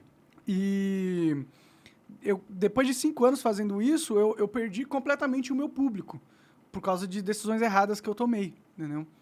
Eu quis falar sobre política dentro de um canal que a maioria das pessoas eram crianças, né? E aí meu público não estava interessado e eu acabei perdendo a inércia do público, né? Porque o público da internet, ele te acompanha numa certa inércia. Quanto mais hype você tá, mais pessoas te atraem e se você dá uma decaída, ou se você para, ou se você muda o conteúdo, todo mundo que estava te acompanhando, elas começam a achar outras pessoas para acompanhar, entendeu? Eles vão no outra pessoa que tá na hype. E aí, eles meio que esquecem de você, entendeu? Eles já seguiram a vida deles, entendeu? Então, eu deixei esse processo acontecer comigo na minha carreira de games. E aí, eu tentei voltar para games, mas o meu público já tinha ido para outros lugares. Já tinha gente fazendo coisas melhores do que eu fazia, entendeu? Tá. Eu tinha ficado para trás. E aí eu fali completamente. Eu não conseguia mais tirar renda dos meus vídeos. Eu não tinha mais uma carreira de verdade, né? E isso me deixou muito mal. Eu fiquei mal durante os 4 anos. Uau. Porque eu tentava voltar e a reaver esse público. Mas como eu tinha perdido a inércia, perdido toda aquela construção que é muito difícil e demorada de se fazer, eu não conseguia... Você tinha que reconstruir tudo, do zero. Exato, eu tinha que construir do zero. E eu não conseguia. Eu tentava e falhava, tentava e falhava, tentava e falhava. Então eu entrei numa depressão muito grande, porque eu achava que eu tinha meio que chegado no ápice da minha vida e eu já não tinha mais... E agora eu ia ter que viver com a sombra do meu passado, a sombra do meu sucesso e eu nunca mais chegaria numa posição que eu tinha tido antes. E aquilo me doía muito. Que dureza, hein? Foi complicado. Mas aí eu comecei a ver os vídeos do Jordan Peterson. E o Jordan Peterson, ele tem muitos vídeos motivacionais, né? Ele fala muito sobre o que você deve fazer para sair de uma merda e começar a construir novamente. Ele fala sobre você ter um plano de 30 anos. Ele também dá muitas ferramentas psicológicas para você se sentir motivado, né? E aquilo me ajudou muito. E foi a partir daí que eu resolvi fazer o Flow junto com o Igor. Foi por causa dessa motivação que ele me deu. Então eu agradeço muito ao Jordan Peterson por causa disso. Ele é um comunicador muito habilidoso, né? Ele consegue falar, ele consegue descrever o que está acontecendo com você e consegue falar, ó, isso está acontecendo com você por causa disso, disso, disso e disso. Muda isso, muda isso, muda isso. Aí eu falei, tá bom, vou mudar. Comecei a mudar certas coisas e deu certo. Então, eu gosto muito desse cara. Eu acho ele muito... craque. E isso não significa de ele entender tudo isso e dar esses bons conselhos, que ele não tenha caído também numa similar, né? Ah, sim. Ele ficou viciado, foi em opioides, né? De medicamentos e o cara entrou no buraco. A esposa dele tava com câncer, né? Um negócio assim.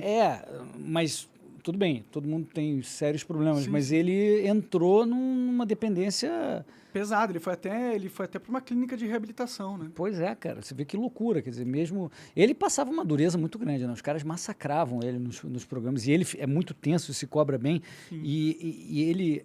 É incrível como ele entrega bem o discurso dele, como as palavras são precisas e ponderadas, até o final, do primeira palavra até o final, é uma habilidade inacreditável. Pois é. Mas eu acho que isso também consome muito da dele, pessoa. Né? E eu acho que foi por isso que ele também entrou numa coisa que a gente já viu. Negativa ali, né? Eu acho que ele entrou numa demais, cara. E ele começou a falar certas coisas que essa cultura do wokeismo, né, que a gente estava falando, odeia. Né? Ele começou a falar sobre os homens, né? Sobre como os homens não são os inimigos do mundo. Como não é... A gente não vive numa sociedade patriarcal, machista, opressora, entendeu?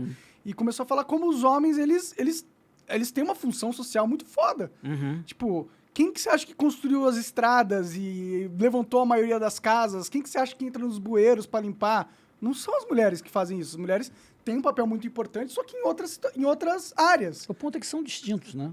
Sim. Essa tentativa de tentar equalizar em todos os aspectos, né? É uma revolta contra a natureza da pessoa. Basta olhar para baixo, inclusive. Mas dentro, quer dizer, existem diferenças. E as diferenças são claras. Claro que você pode ter gente no meio Claro. que misture, não é esse o ponto. Deve ter umas mulheres pedreiras aí, Mas claro, com certeza. é como você classifica as coisas na tipologia, existe meio em alguns aspectos, um padrão que vem para o lado masculino e outros aspectos que vem para o lado feminino. Agora, as feministas, as que acreditam no patriarcado, etc., acham isso maluco. Elas acham que todo Que mal todo mundo é da humanidade exatamente vem do igual. homem. E que, em termos fisiológicos, nós somos idênticos. Né? E não somos. Não Tem um somos. livro que a gente publicou na LVM, Porque o Gênero Importa, que mostra as diferenças entre meninos e meninas. Quer dizer, depois você pode se expressar como você quiser depois. Claro. É direito de cada um. Você não tá Não tem- limitado só porque você tem uma tendência a algo. Exato, imagina, não é sobre isso. Sim. Mas o ponto é não considerar equivalente homem e mulher, que muitas vezes não são. Tipo- Até a força física, a gente está vendo essa coisa que está acontecendo nos esportes. Ah, nossa, eu acho isso um absurdo pra caralho. né? Cara, Não é possível que os caras não enxergam o quão absurdo é isso, tá ligado? pois é, porque é injustiça contra as mulheres, inclusive, né? Também. Se você está querendo defender as mulheres, você bota uma pessoa... Porque, pelo que eu entendi, eles, recentemente, o Comitê Olímpico e outros, falaram assim, não, se você está fora, se você está dentro dos níveis de testosterona baixos, nos últimos, sei lá, 1 ano, 2 anos, tudo bem.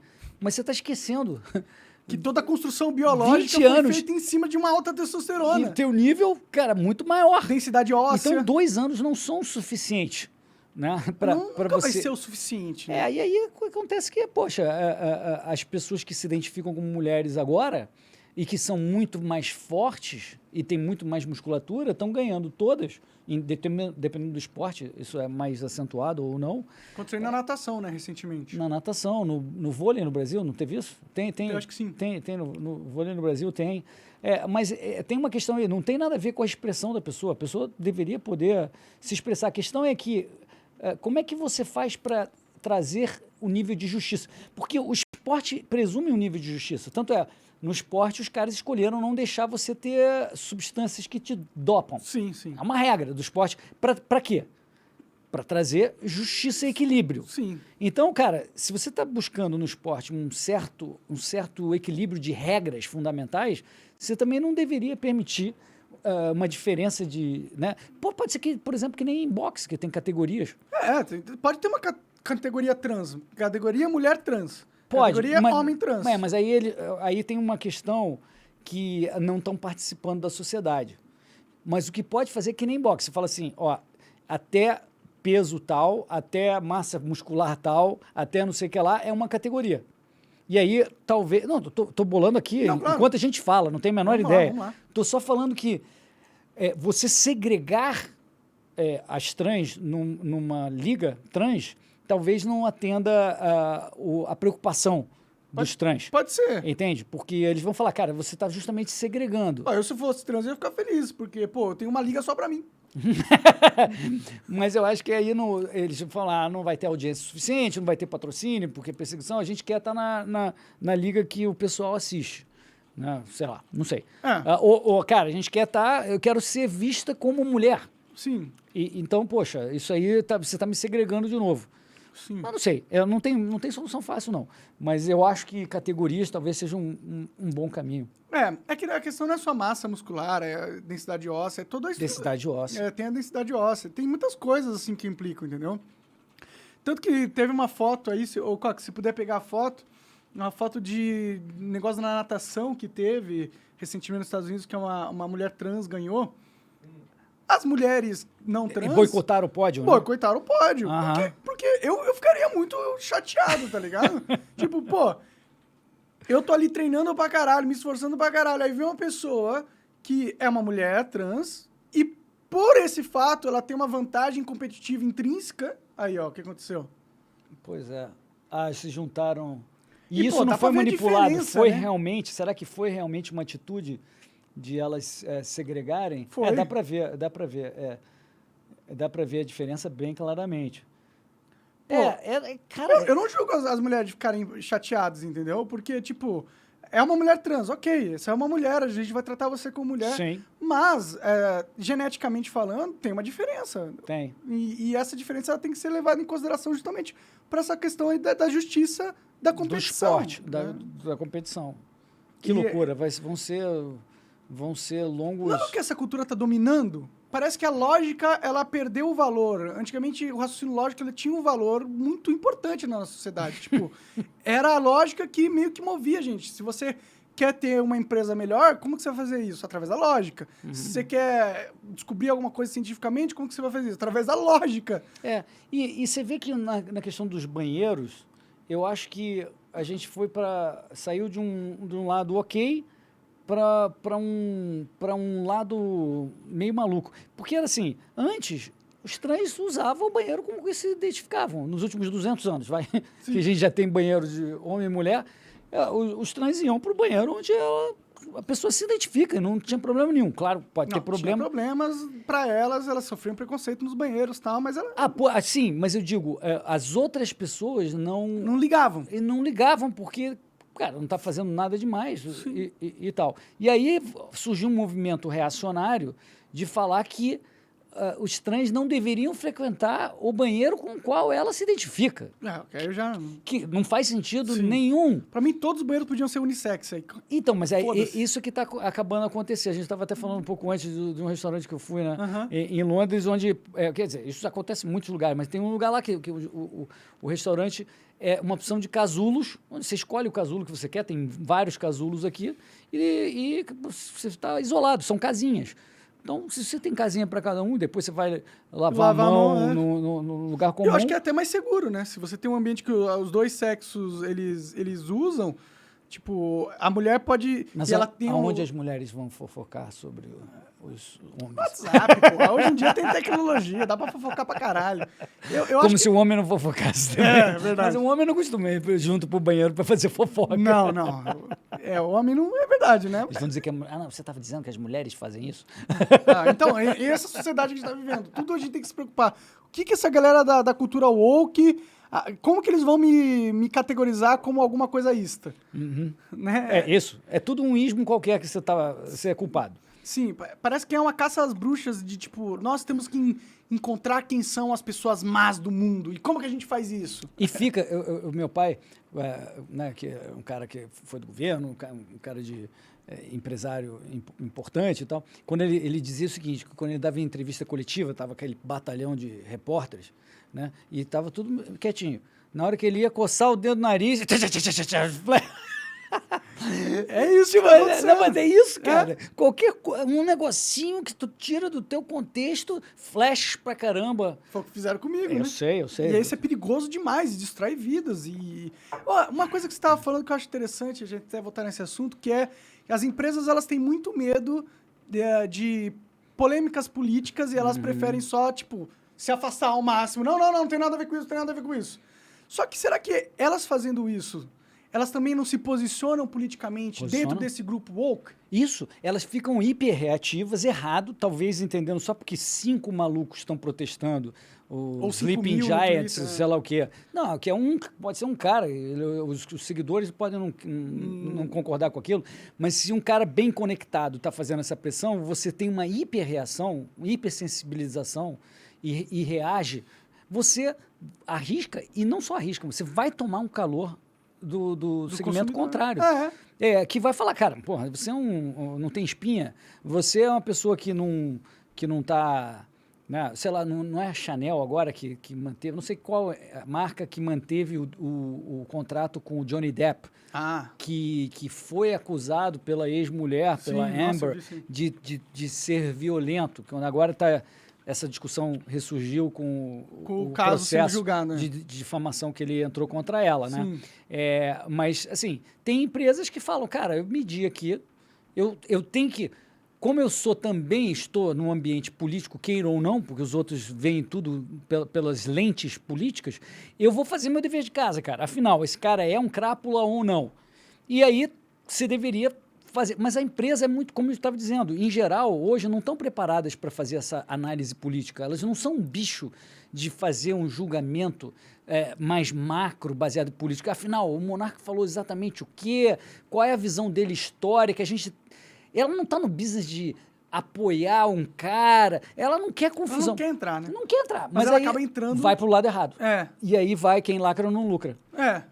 E acontece, a gente está vendo isso. E ainda bem que está tendo um movimento inverso, porque senão a coisa fica desequilibrada. Sim, tem que ter, né? Mas eu não sinto que quem não lacra não lucra, viu, cara? Você sente que lucra? Lucra. Quem lacra, lucra? Eu tô achando que tá lucrando, viu? O iFood, por exemplo, me cancelou porque eu fiz uma pergunta sobre a lei para um advogado. Sobre racismo. Sei. E aí eles me cancelaram. Eles continuam sendo uma empresa gigantesca. E você vai na internet e ninguém fala nada do iFood. Entendeu? Eu não sei se a gente já chegou nessa contracultura mesmo, né? Sei. Uma coisa que tá faltando, tá precisando, é uma empresa que entre pra ser anti-cancelamento, entendeu? Que, porra, pegue um cara que foi cancelado e apoie esse cara. Fala assim, ó, tô apoiando esse cara porque a gente é contra a cultura do cancelamento, o que aconteceu com ele foi errado. Foi o que o Rumble fez comigo.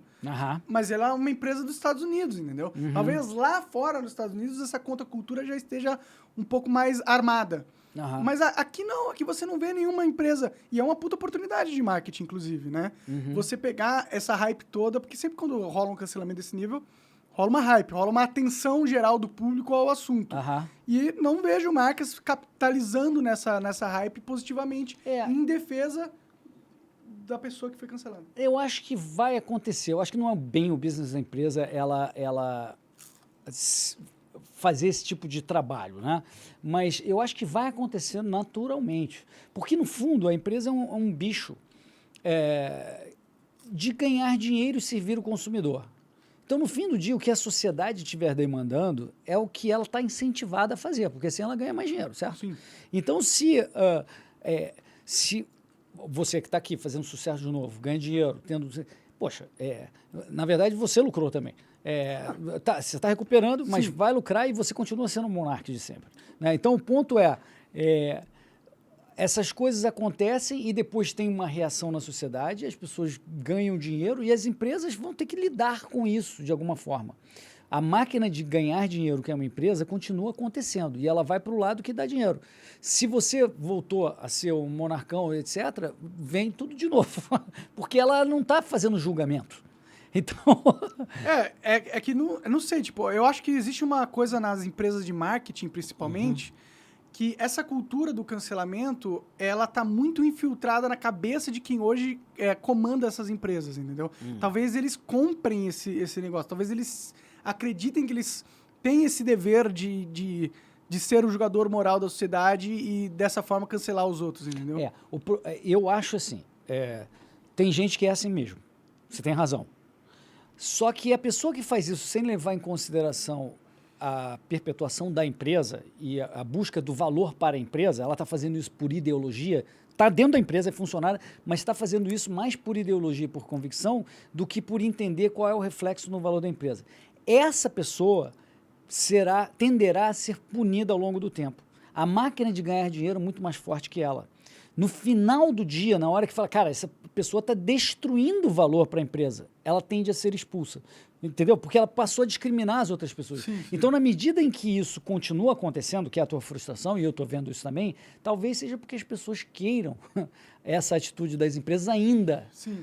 E o nosso segmento, as pessoas que prezam a liberdade de expressão, que prezam essa coisa de você ter valores, de estar junto com pessoas decentes, bacanas, isso aí, cara, está crescendo, mas ainda não é forte o suficiente para se contrapor à onda. Para ser lucrativo, né? Para ser lucrativo, é essa palavra. Pois é, né? Bom, eu espero que um dia a gente consiga abrir a mente das pessoas que essa cultura do cancelamento é perversa e totalmente injusta e criar esse mercado que possa fazer com que as empresas percebam isso e comecem a capitalizar em cima dele. Eu acho que existe já o mercado, só que nenhuma empresa realmente aqui no Brasil, lá fora já está acontecendo, mas aqui no Brasil nenhuma empresa percebeu que existe esse mercado, entendeu? Por exemplo, a maioria do eleitor do Bolsonaro, ela é contra a cultura do cancelamento. Porque foi o que usaram na maior parte do tempo, para tentar destruir a carreira política do cara, entendeu? Não fazendo julgamento de se ele é um cara legal ou não, mas o fato é que a mídia bateu e bate no Bolsonaro com as coisas mais absurdas do mundo, tentando fazer ele parecer um monstro, chamando o cara de genocida, entendeu? Eu entendo que ele agiu errado na pandemia, tal, podia ter falado umas coisas mais inteligentes, mas ele não é um genocida. Um genocida é um cara que sistematicamente mata as pessoas porque ele quer a exclusão de um grupo. Isso que é um genocídio, entendeu? Sim. Não foi isso que o Bolsonaro não fez nada nesse sentido, entendeu? Então, eu acho que esse grupo compraria uma empresa de marketing que comprasse a política anti-cancelamento. Eu acho que sim, e deve acontecer. O problema, na verdade, é muito maior do que esse, porque o tal do ESG que a gente mencionou brevemente... O que é esse ESG? Então, o ESG, cara, é o seguinte, cara, é uma ideologia que está contaminando as empresas, vindo de cima para baixo, dos acionistas, dos grandes fundos de pensão, dos grandes fundos de investimento. A teoria da conspiração, quase. Já estamos entrando. Você vai gostar agora. Você vai gostar. Então, que está dizendo o seguinte, olha, as empresas têm que ser agentes políticos de defesa do ambiente, do social e de governança e de outras coisas assim. E aí tem um grande problema, porque tem coisas dentro desse rótulo que são positivas para o valor da empresa e tem outras que são contrárias, na linha do que a gente estava discutindo antes. Tem gente que fala o seguinte, olha, você tem que tratar melhor os seus funcionários e pagar mais do que ela receberia no mercado, por exemplo. Entendeu? E não, porque senão você fica menos competitivo, a tua empresa perde. Entendeu? Não é porque você está explorando ninguém. O mercado é que determina o valor de cada pessoa e você vai conseguindo o melhor deal. Você vai buscar o melhor deal para você, a empresa vai buscar o melhor deal para ela. Sim. Mas se você está usando aquilo como ideologia, como o Chaves fez na PDVSA, que é a Petrobras da Venezuela, dizendo, você, PDVSA, que vai fazer os programas sociais. É parecido. Querem, sem passar uma regra nova no Congresso, porque você poderia falar o seguinte, não, essa política de emitir X carbônico não queremos, e passa pelo processo político e determina. Não, esse pessoal está falando, não, vamos diminuir essas emissões além da lei, muito além da lei, vamos ajudar socialmente não sei quem, fazer políticas de atender grupos, nunca o anão, todos os outros grupos, menos o anão, e independente se isso é bom ou não para a empresa, entendeu? Que eu quero. Tem uma diet? Então me dá um troço. Coca Diet. É isso. Não. Coca Diet. Eu vi ali a diet, achei que era diet mesmo. Beleza. Então, cara, esse pessoal está falando, não, vamos adotar coisas que não são necessariamente boas para a empresa. Afinal, o cara que trabalha na empresa, como você estava dizendo, não é ele que está ganhando ou perdendo. Ele está fazendo isso com o dinheiro dos outros. É verdade. E o mesmo esses caras dos fundos e tal, também não é o dinheiro dele. Porque o dinheiro é da velhinha do interior do Iowa, cuja aposentadoria ela botou naquele fundo. Pode crer. E ele é que está decidindo isso, entendeu? Porque ele ganha politicamente. Ele ganha politicamente, ele fica bonitão, ele vai nos Foi o que aconteceu com a menina da Magazine Luiza, não foi? O quê? Qual aspecto? Ela estava sempre sinalizando virtudes para o mercado, falando que ela era... A empresa da Magalu era uma empresa preocupada, conscientizada, blá. Isso funcionou pra caralho, porque subiu pra caramba as ações delas baseada nessa percepção, mas a longo prazo... A gente não sabe qual o fator que fez despencar, mas eu te digo o seguinte, tá? Se você tem políticas que, por exemplo, você vai fazer uma contratação no mercado, mas você fala assim, ao invés de eu considerar todas as pessoas elegíveis para a contratação e buscar melhor, eu vou considerar só um pequeno grupo de pessoas. Isso tende a ser destrutivo para a empresa. Porque se você poderia contratar num universo grande, mas você fala assim, não, agora eu só vou contratar neste universo. Nunca o anão, de novo. O anão não é contratado. Mas, cara, então você tende a fazer algo que não é tão interessante. Você está tentando diminuir o risco da tua empresa? Você está tentando parecer bacana como empresa? Talvez isso gere mais venda? Talvez. Talvez isso diminua o risco da tua empresa? Talvez. Mas, por outro lado, você está fazendo um troço que você não está contratando os melhores. O que, no fundo, está funcionando melhor para a empresa? Pode crer. Difícil de dizer. Mas o meu ponto todo é que esses caras estão exagerando para o lado errado. estão exagerando para fazer besteira com o dinheiro dos outros. E esse negócio, eu estou escrevendo muito na Folha sobre ESG. Esse é um tema... É ESG?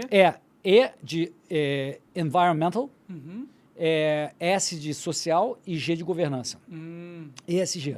E esse negócio é um perigo, por quê, Monarca? Por que as pessoas estão dizendo, por que ele está falando dessa porcaria? Porque até hoje as empresas estavam meio que imunes da politização. A politização acontece aqui nesse programa, no ambiente político, em Brasília, etc. Mas não as empresas. E agora os caras acharam um canal falando de um rótulo bacana, bonito, com palavras legais, mas um canal para enfiar ideologia. Pode crer, né?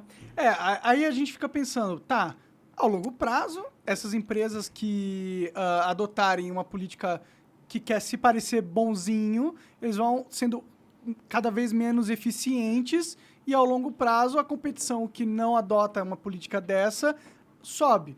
Só que a gente entra num problema que muitas das empresas, das grandes empresas hoje, são monopólios, né? Sim, mas é assim, a gente tem que diferenciar monopólios. As pessoas às vezes falam monopólios e estão misturando dois conceitos de monopólios. Um é um monopólio que, se você tentar competir com aquela empresa, você vai preso. Isso é o que eu chamo de realmente monopólio, é um monopólio por lei. Tipo o da Petrobras, né? A Petrobras não é. Ela não tem monopólio na Não, distribuição? perdeu há alguns anos atrás. Não é mais. Ah, é? Não.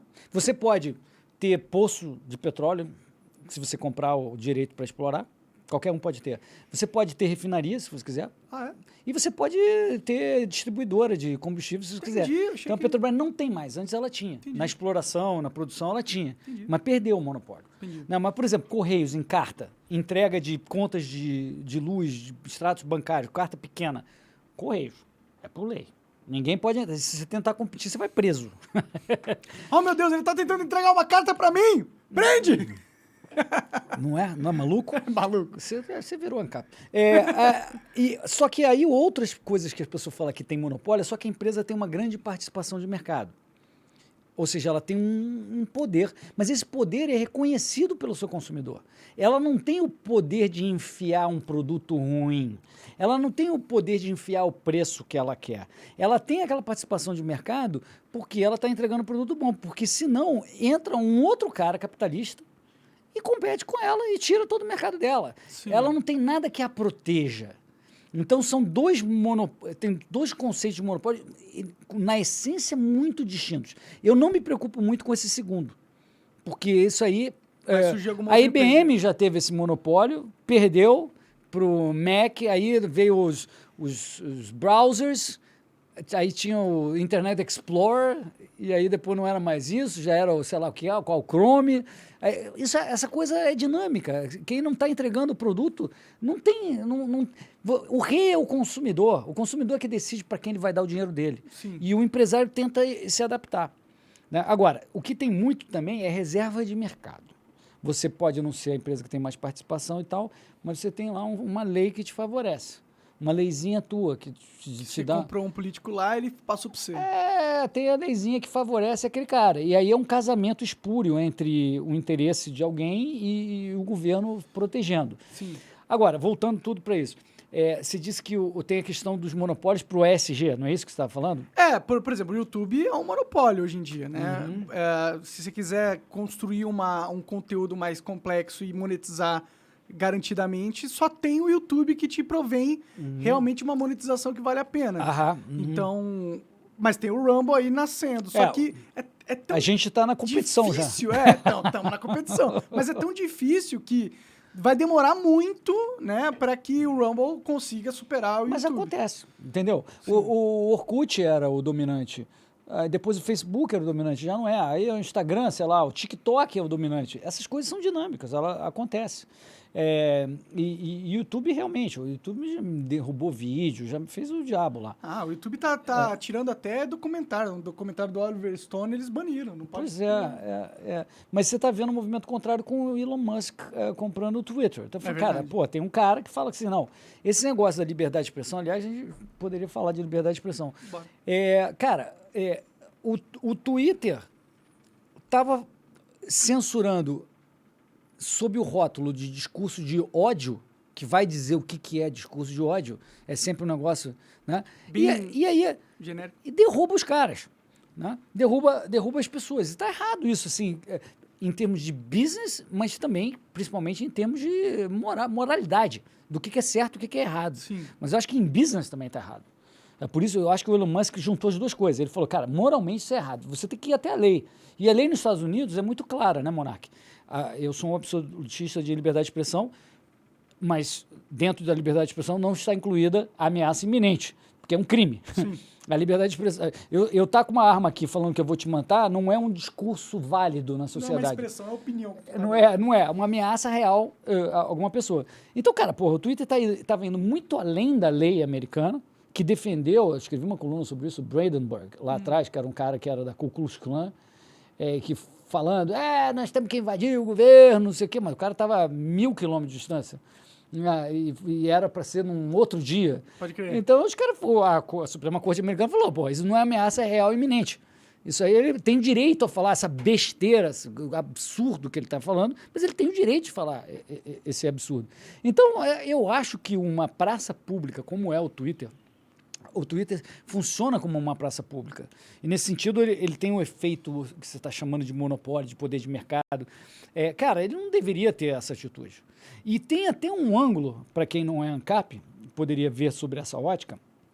Os Estados Unidos têm uma regra que é a seguinte, é o que eles chamam de equal opportunity, oportunidades iguais às pessoas e não discriminação. É o seguinte, cara, se você tem um negócio aberto ao público, um parque que é seu, mas aberto ao público, um restaurante, você não pode discriminar as pessoas pela ideia dela, pela aparência dela, pela religião dela. Você pode ter regras de conduta, não ir pelado, sei lá o que é, mas você não pode discriminar.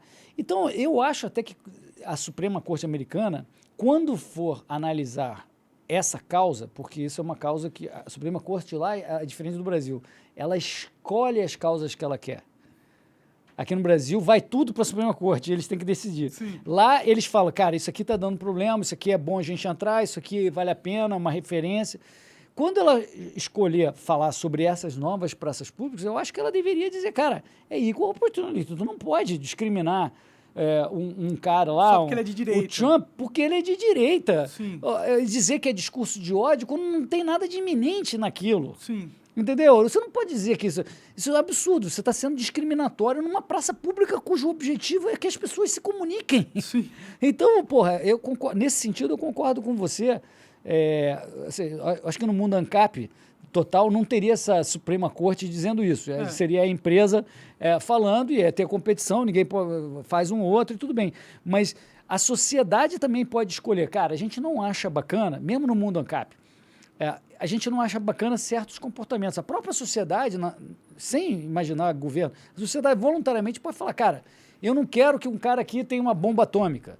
Eu não quero que o cara aqui ande pelado na rua. A sociedade pode escolher isso. Não tem nada de não ANCAP nisso. Sim. O mundo ANCAP é a vontade das pessoas. Só não tem um cara monopolista em cima que tem o direito de fazer o que ele quiser tomando dinheiro das pessoas. É isso que é ser ANCAP. Sim. Mas pode ter regra. Pode, inclusive, ter essa regra que eu estou sugerindo que eu estou imaginando que a Suprema Corte vai fazer, de falar, equal opportunity. Não pode discriminar as pessoas na praça pública. Pode crer. Nossa, eu queria muito que nosso STF fosse assim também, mas eles são os caras que querem pôr na Constituição o discurso de ódio, né?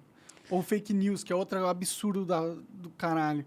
Cara, é inacreditável o que o Supremo Tribunal Federal está fazendo no Brasil, cara. Isso sim é um autoritarismo, quase ditadura, de você censurar as pessoas pela opinião delas.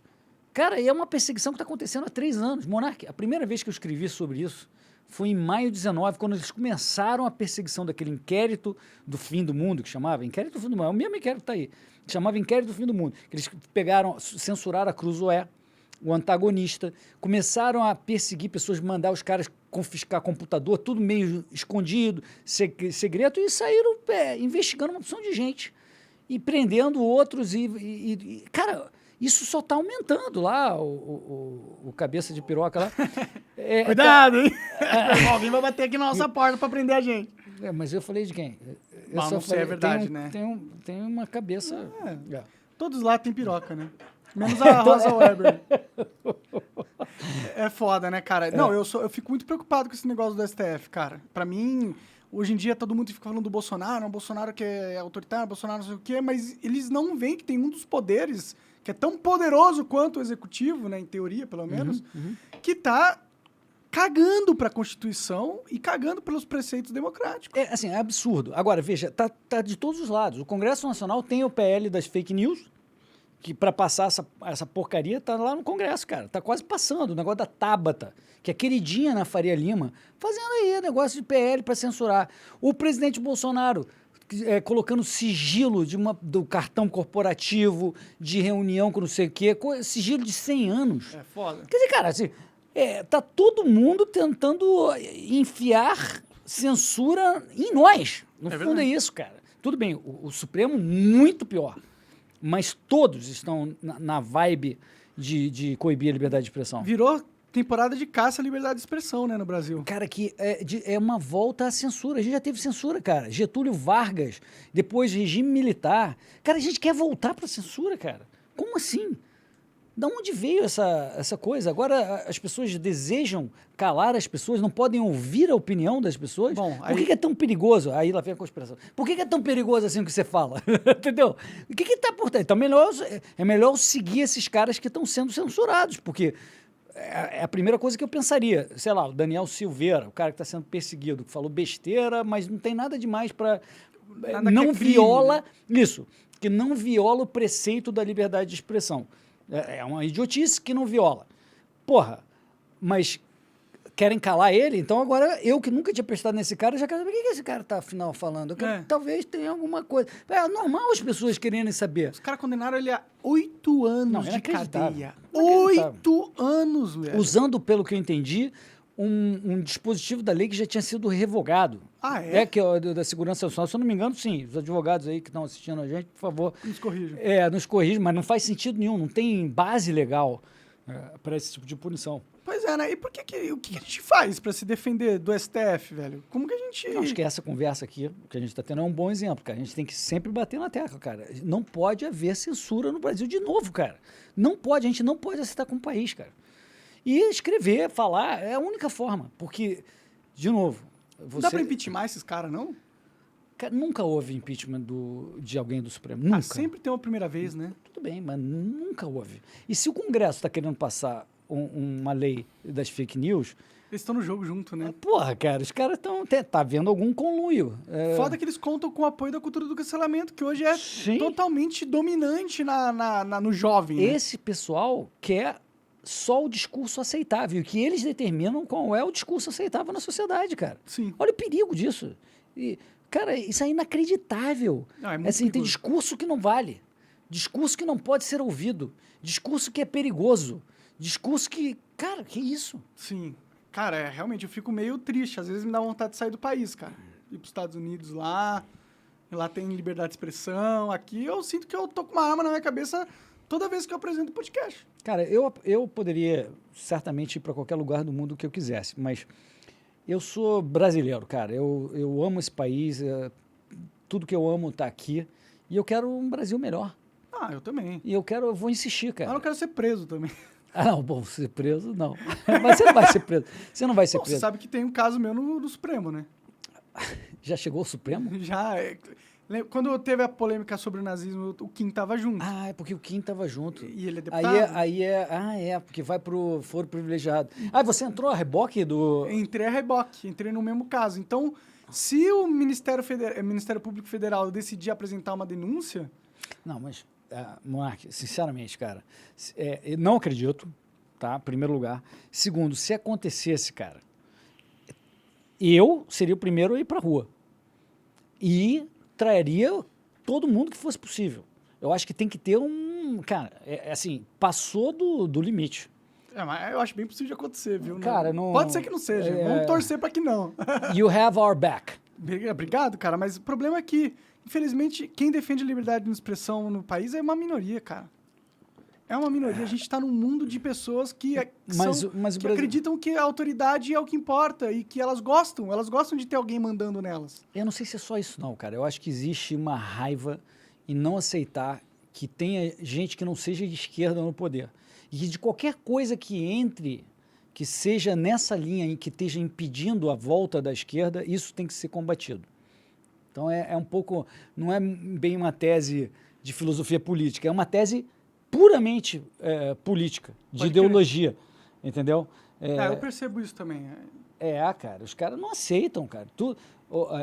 Como você falou, o Bolsonaro é visto como um demônio e, portanto, o demônio vale qualquer coisa para matar o demônio. Até o fim da democracia e da Constituição. Até o fim da democracia, porque é para matar o demônio, entendeu? O pessoal, tô exagerando um pouco, mas a ideia...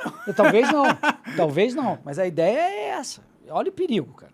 Olha o perigo que a gente está vivendo. E o pior é que essas pessoas é que dizem que o outro lado, não esquerda, é que ameaça a democracia. Que é mais surreal. Isso aqui é inacreditável. E por isso que isso tudo é muito perigoso mesmo. Você tem razão de ficar preocupado, porque se a percepção na sociedade é o contrário do que gente que raciocina e do que gente que tem bom senso está vendo, cara, a gente está numa sociedade perigosa. Verdade, né? Verdade. Tempos sombrios nós veremos, eu acho, cara. Espero que não. Espero que não também, mas fica tranquilo, que você não vai ter nada contigo, não. Vou acreditar que essa é a maior probabilidade. Não, eu acredito, na real. Não pode ser que a gente esteja tão no fundo do poço assim como sociedade, né? Também acho que não. Eu não acredito nada disso. Não vamos se surpreender. E você foi a reboque, não é por você Não sei, acho que era por mim também, viu? Por isso que deu aquele caso todo na polêmica do iFood, porque eu fiz uma pergunta para um advogado sobre a lei, entendeu? Se fosse um mundo normal, eu fiz uma pergunta, cara. Cara, todo mundo entendeu o contexto que você estava falando. Você não estava defendendo isso. Alguém acha que você é nazista? Tá maluco, cara? Quer dizer, a pessoa que achar isso nunca ouviu nada do que você falou. Sim. E você não pode presumir... Imagina, também tem crime tentando adivinhar a mente das pessoas agora? Foi essa pergunta que eu fiz para advogado sobre o negócio do racismo. Tipo, Meu ter Deus. uma opinião racista é crime? Foi o que eu perguntei. Opinião não de você verbalizar, mas sim de você pensar. Porque opinião também é um pensamento. Eu perguntei para ele, é crime você ter um pensamento racista? E isso me causou a perda de patrocínio. O tempo inteiro foi sobre liberdade de expressão. Sim. E dependendo de como você corta isso, dependendo da palavra como você usou, pode ser interpretado completamente ao contrário do que você quer dizer. Eu Mas preciso ficar mais isso, esperto nisso. mas, cara, todo mundo erra, cara. Sim. Todo mundo fala uma palavra errada num determinado momento, todo mundo fala uma besteira. Você pode não estar no dia bom, você não pode condenar uma pessoa ou interpretar. Cara, a pessoa é o passado dela, não é só aquela frase. Sim. Entendeu? Então não faz sentido nada disso. Realmente não faz sentido. Fica tranquilo. Deus te ouça. Tem algum assunto que você acha da hora a gente tratar que a gente não falou? Cara, não sei, fala aí. Você não queria falar do curso lá que tem um cupom? O curso. É o cupom, a gente O curso, boa. Aí tem uma opção de presentes aqui para você. Pô, ainda, legal tá certo? demais. Ó, primeiro, olha aqui, esse Lei. livrinho, A Lei do Bastiat. Esse cara foi um político, economista do século XIX na França. Pequenininho, olha aí, ó. Espetacular, que fala um pouco sobre bonita pra caralho. sobre o que é o Estado, o que é a lei, na verdade, diferente da legislação. É uma coisa. Esse é um outro livro da LBM, O Mito do Eleitor Racional. Esses livros de capa dura lindos, são obras de arte. Olha que maravilha de livro. Olha que espetáculo. Eles são do Clube Ludovico, é um clube de assinatura que você recebe todo mês. Legal. Várias ovelhinhas, gostei. E esse aqui, cara, é O Caminho da Servidão, do Hayek, que é um clássico de 1944, que mostra um pouco do que a gente está falando aqui, do caminho que a gente está levando o país quando tem caras populistas, caras que estão querendo trazer o poder para si e indo na direção errada. Escrito pelo Hayek, é um prêmio Nobel. Da hora demais. E esse livrinho aqui, meu amigo, As 6 Lições, é o livro mais influente em políticas públicas hoje no Brasil, mais do que Marx, porque a gente tem um governo que não é marxista. E esse livro, a gente já vendeu mais de 300 mil cópias, Caralho. mesmo dando PDF de graça, tá? Porra. É um livro do Mises, sensacional, Foda super demais. fácil de ler, são 6 capítulozinhos, independentes, foram palestras que ele fez na Argentina. Primeiro capítulo fala do capitalismo, explica rapidamente o capitalismo, depois do socialismo, intervencionismo, investimento estrangeiro, inflação, que a gente está vivendo agora, e no final, política e ideias. Cara, esse livro é imperdível. Porra, foda demais, cara. E o cupom? Qual que é o cupom? Onde eles Tem um compram? cupom, Como que é? O cupom vai aparecer na tela aí, é Monarch Talks. É um cupom para os cursos livres lá do Instituto Mises Brasil. A gente tem uma série de cursos livres que a gente faz e esse cupom dá desconto para esses cursos. Então, o cupom só dura 24 horas, Tá galera. bom, então aproveita lá 10% agora. de 10% de desconto. desconto ali. Monarch Talks. Monarch Esse Talks. é o código, esse é o Monarch Talks. Beleza. É igual tá ali na TV, galera. É. E tá na tela aí também. Hélio, obrigado, cara. Valeu demais ter vindo aí. Obrigado a você, Monarch. Sempre um prazer falar contigo. Igualmente. Abração. E valeu aí, galera. Até mais. Fiquem aí pra próxima. Vai sair cortes no YouTube e tudo mais logo, logo, tá bom? É nóis. Até mais.